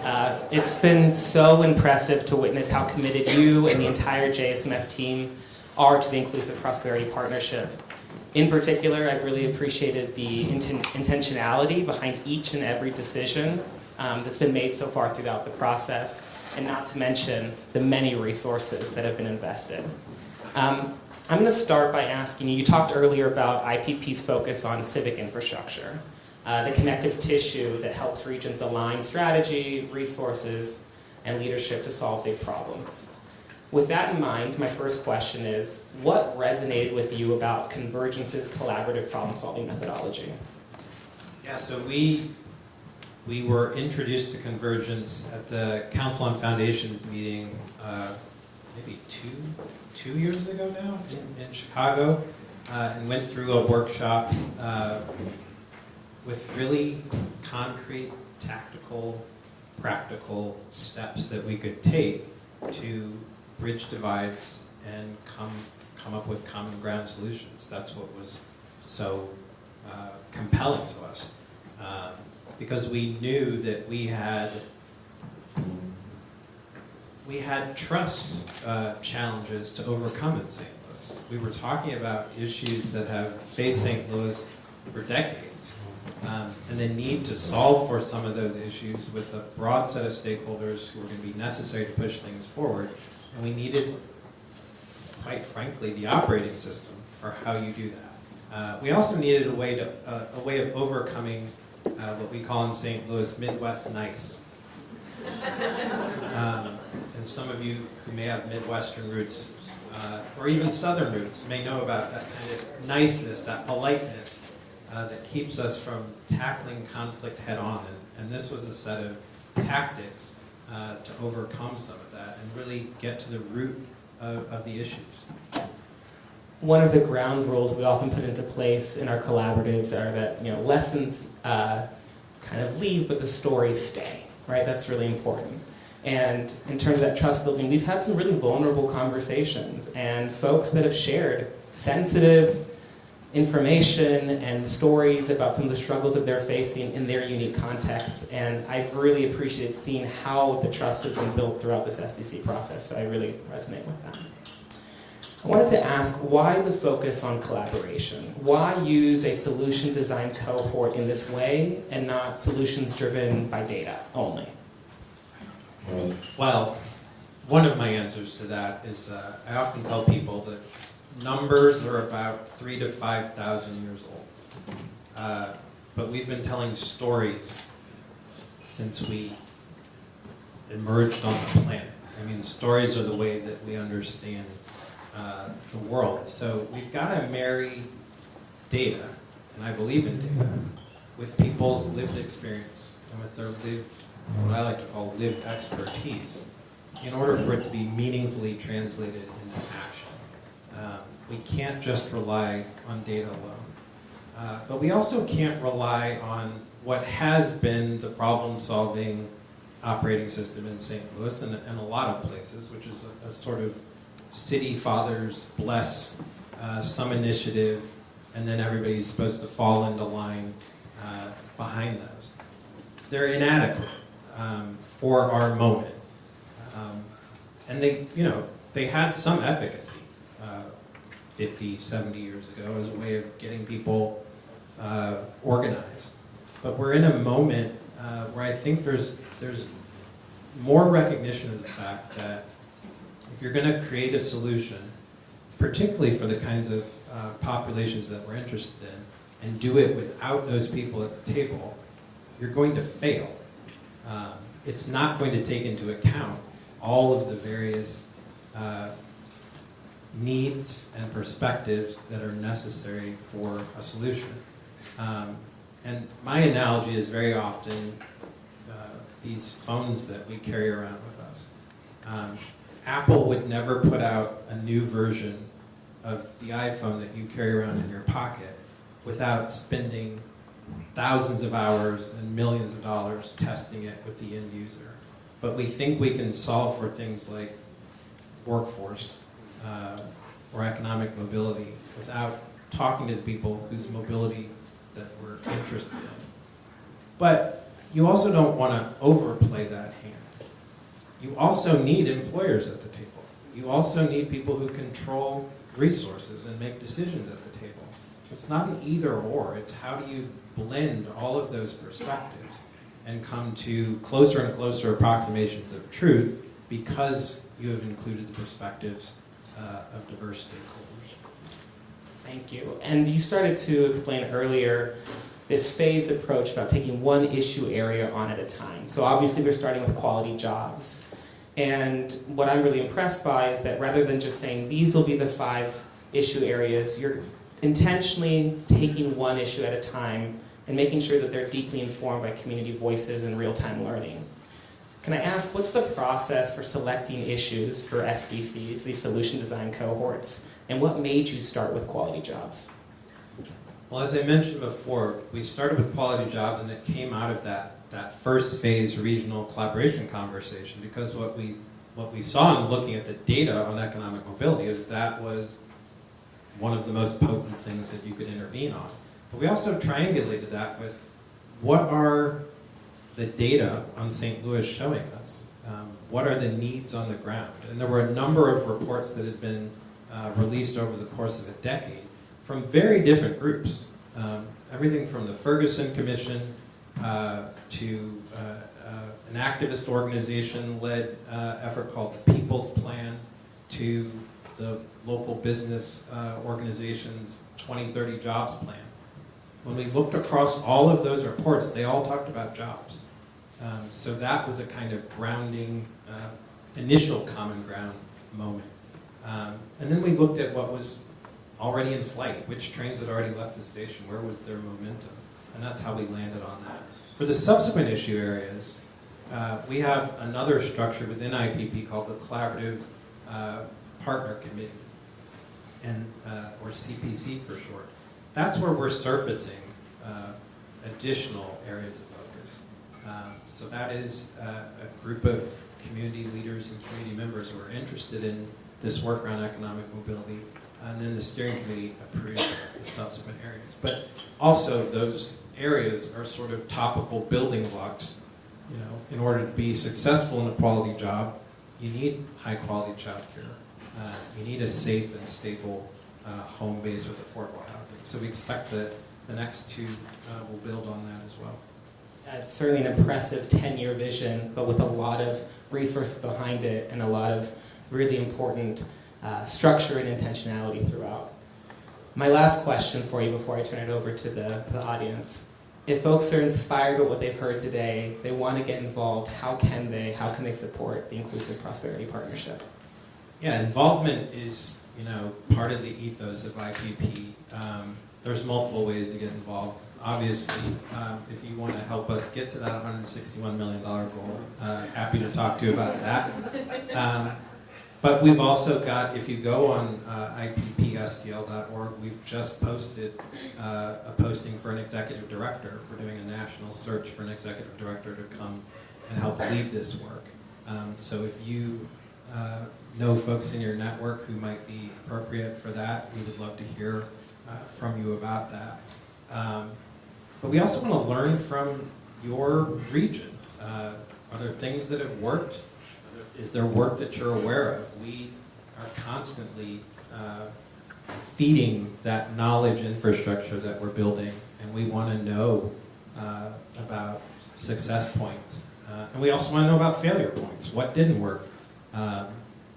So I think there are multiple ways to plug into the work that we're doing. Those are some of them, and I'm happy to talk about others. Thank you. And Jason and I will be around for the rest of the day, so please find us if you're interested in getting involved. With that, I'm going to open it up to questions for Jason from the audience. We also have Mariah nearby in case there's questions that would be helpful for her to answer as well. I think we have our first question right here. I feel quite nervous asking this question, honestly. And I can't remember the order of operations where you said things were decided. But I'm curious about why economic mobility was the area to focus attention in a community that seems like underserved, because like capitalism can be argued as a system of oppression. So I think it's interesting to approach this through a capitalistic frame. And I wonder if you all considered other methods of helping this 45% who are living in poverty. We're all about the tough questions, so please ask. And with that, I'll have Jason answer this. Right. She's nervous about asking. No, it's a great question, and it's a tension that's in the room. I think that's part of the secret sauce of this. So we've got folks who are part of labor in the room who are asking very similar questions to yours. Part of my answer, my very honest answer, is we have to deal with the world that we have as we're building the world that we want. So this goes back to kind of the themes that Shannon was bringing up earlier rather. Those people who are suffering, those people who don't have adequate resource, our best bet at getting them resource right now is in a system that includes employment. And we believe that our most viable pathway is trying to help people improve their economic standing. And doing that in ways that are not blind to structural inequalities or blind to systemic ways that people have been excluded, but trying to design systems in such a way that we can do the blocking and tackling that opens up broader pathways. I don't think capitalism is going anywhere anytime soon. And it's an attempt, and it's an intentional, and a lot of thought has gone into how do we have the best and biggest impact that we can right now, given the realities that are on the ground. I'll maybe add one thought from Convergence's perspective in addition to Jason's great answer. And I think Stuart did a good job highlighting this. At Convergence, we do a lot of work on something like economic mobility or economic opportunity. And we have found that something that's worked really well for us is to frame an issue or set a table that gets everybody into the room, and then we'll deal with the rest later. But if we don't talk about it early on in a way that we feel we can get everybody into the room, then we won't have all the people that we need to work with. And once we're in there, we'll get into all that hard stuff, but we got to start by talking about it in a way that gets people into the room. So it's a good question, and there's different answers to it, and there's different approaches, and other people should take other approaches too. This is one way that we contribute, and that I think is aligned with the approach that JSMF is taking. It's a great question, though. Thanks, Jason. I have a question right behind you, Mariah. Hi, Mark Zitter, Leadership Council. So I saw a large number of organizations participating. I noticed the university and the hospital system, two large employers, both nonprofit. I was looking for for-profit employers. I only saw Wells Fargo and maybe one tech employer. So my question is, given this is about employment, I would assume the for-profit sector is a big part of it. Why only two? Did you try to get more? Did you get more? Did you want to get more? Tell me about how that occurred and the impact of that. Yeah, part of what is true about this effort, even though it's well-resourced, it's time-intensive. So we had a really big push to get more for-profit employers. And there are more than the two that you named at the table. That's been part of our work as we're moving from solution set into design for implementation. We've had some really fruitful, we just had a focus group with a number of employers. We needed to, I think we needed to have a what for a lot of these employers to react to in order for them to then take the next step and engage. But it's a critical piece, and we're working hard to get those folks aligned and at the table. And I'm hopeful that we're making good inroads. We've got a number of major employers who may not be part of that solution design cohort, but they are part of that larger collaborative partner committee that I was talking about. So corporations like Enterprise and Emerson and others who are at the table in other ways that we're going to bring in and hopefully get more engagement from. There are also business associations. Yes. You have the Regional Business Council. Both Greater St. Louis and the Regional Business Council, who are part of our steering committee, represent most of the major employers in the region. I have a question back here. Please. And it focuses on process.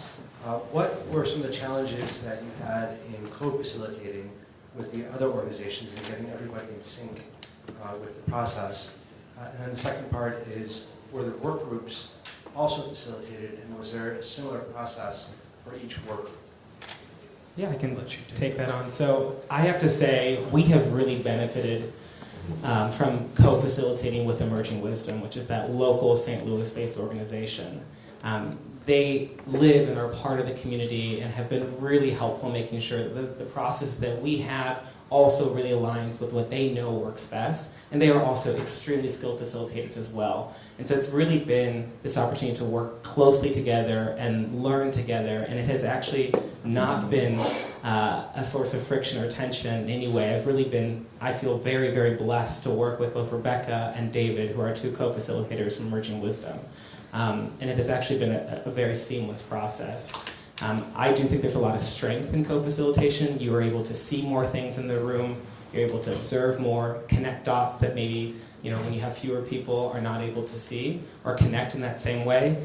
And Emerging Wisdom has been involved even before Convergence has been, so it's been really helpful to have that continuity. To answer your second question about work groups, those were all professionally facilitated as well. So we had facilitators from Convergence and Emerging Wisdom at all of those. We all followed the same roadmap. Obviously, the conversations, were slightly different in each one, but we had the same structure for identifying problem statements and understanding what the needs are for each kind of subgroup within that, and then coming together and sharing our diagnosis and then reassessing how we move forward. So we had 4 virtual work groups, and then we connected between each one to make sure we were all in sync, had the same plan and agenda. And I personally sat in on almost all of the work groups as well, even when I wasn't facilitating, just to make sure I understood what was happening in all of them. Mariah as well. Thank you for the question. All right, I'm being told we were at time. But Jason, I just want to thank you again for being here. Can everyone please give him a round of applause?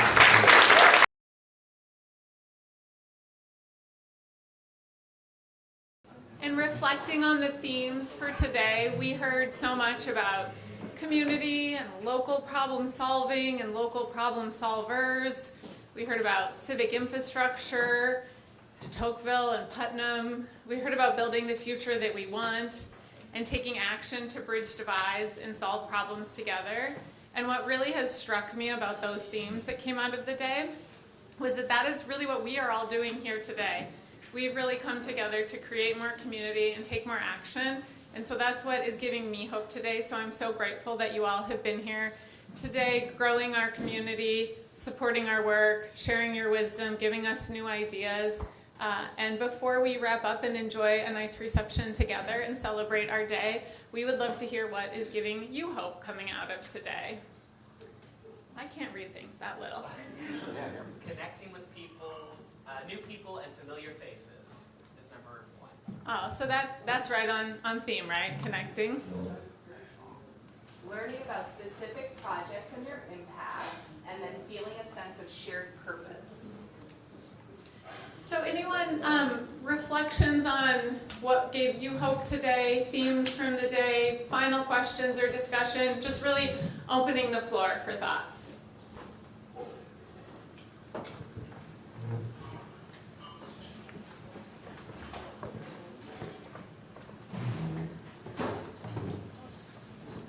Hi, I just wanted to say briefly that one thing I really appreciate about today is the amount of humility in the room,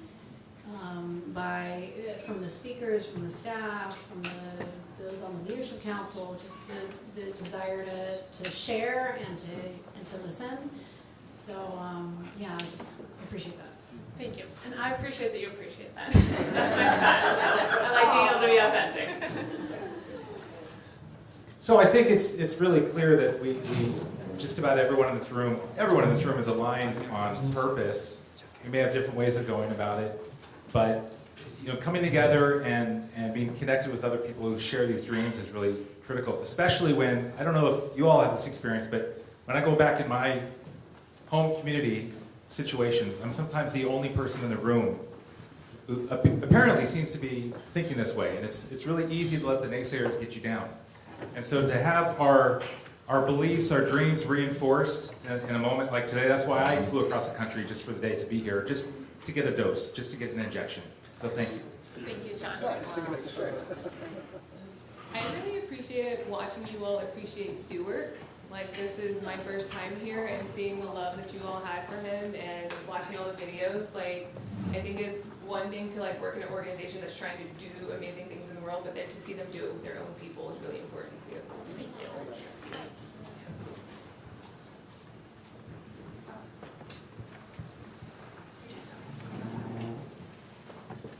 I am so inspired by leadership of Convergence. It's like Convergence lives on, and so many new people and old friends. But the Convergence, where's Rob and Akif?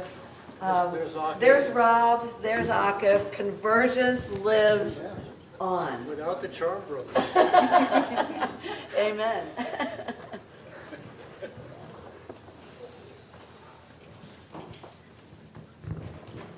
I'd like to acknowledge the staff, because we all know what it takes to put a conference like this together. And I felt from the very beginning this morning it was so well organized, planned, audience-centric, and masterfully facilitated. So I think we should give a big standing ovation to all the members of the staff.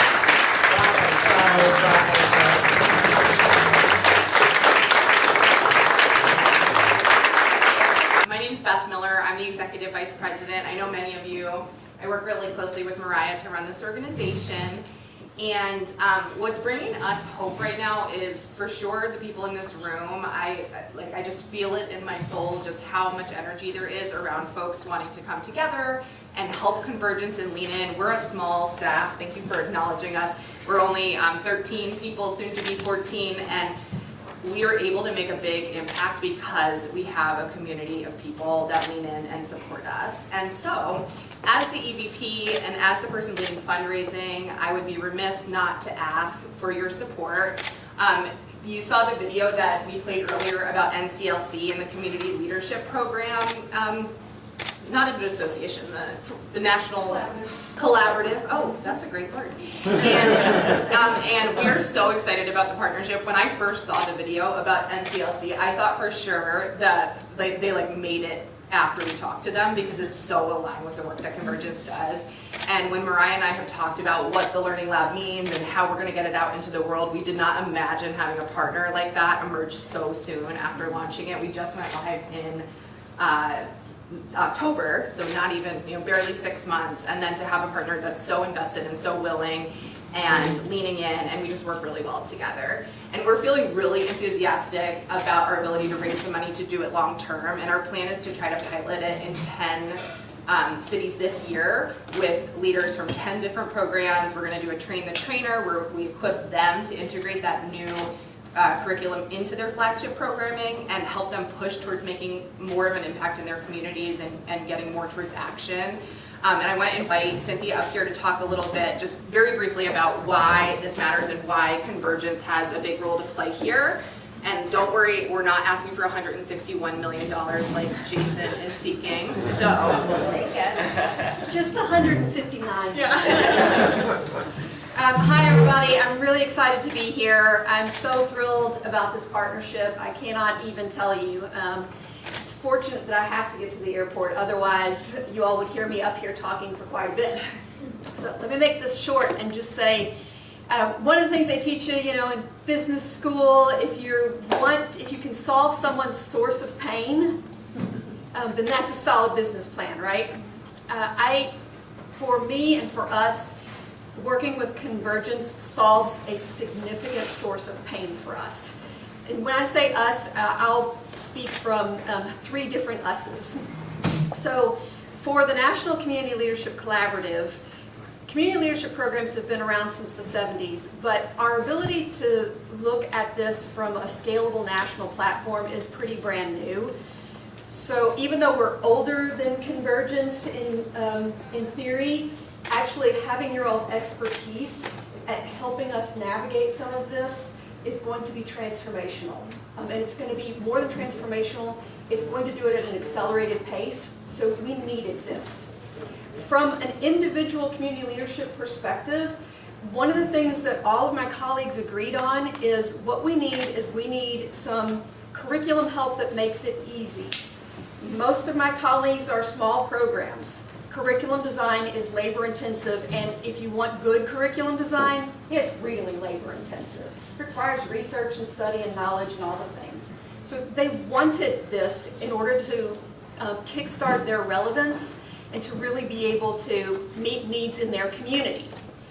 So the third piece of this, the other piece of who needs this, the reason why our community leadership programs were so sold on this particular piece of curriculum, why this was the thing that everyone went, yeah, this is a shared asset that we all want, is because I think we all feel a significant opportunity to meet this moment and to bring communities back together and make sure that our communities have that good civic infrastructure. We want to be part of that. And we have a unique opportunity to have these unique and diverse rooms. We need to make sure that when they graduate through a community leadership program, they have the skills they need to go out and actually navigate difficult conversation, and most specifically to solve problems at the local level.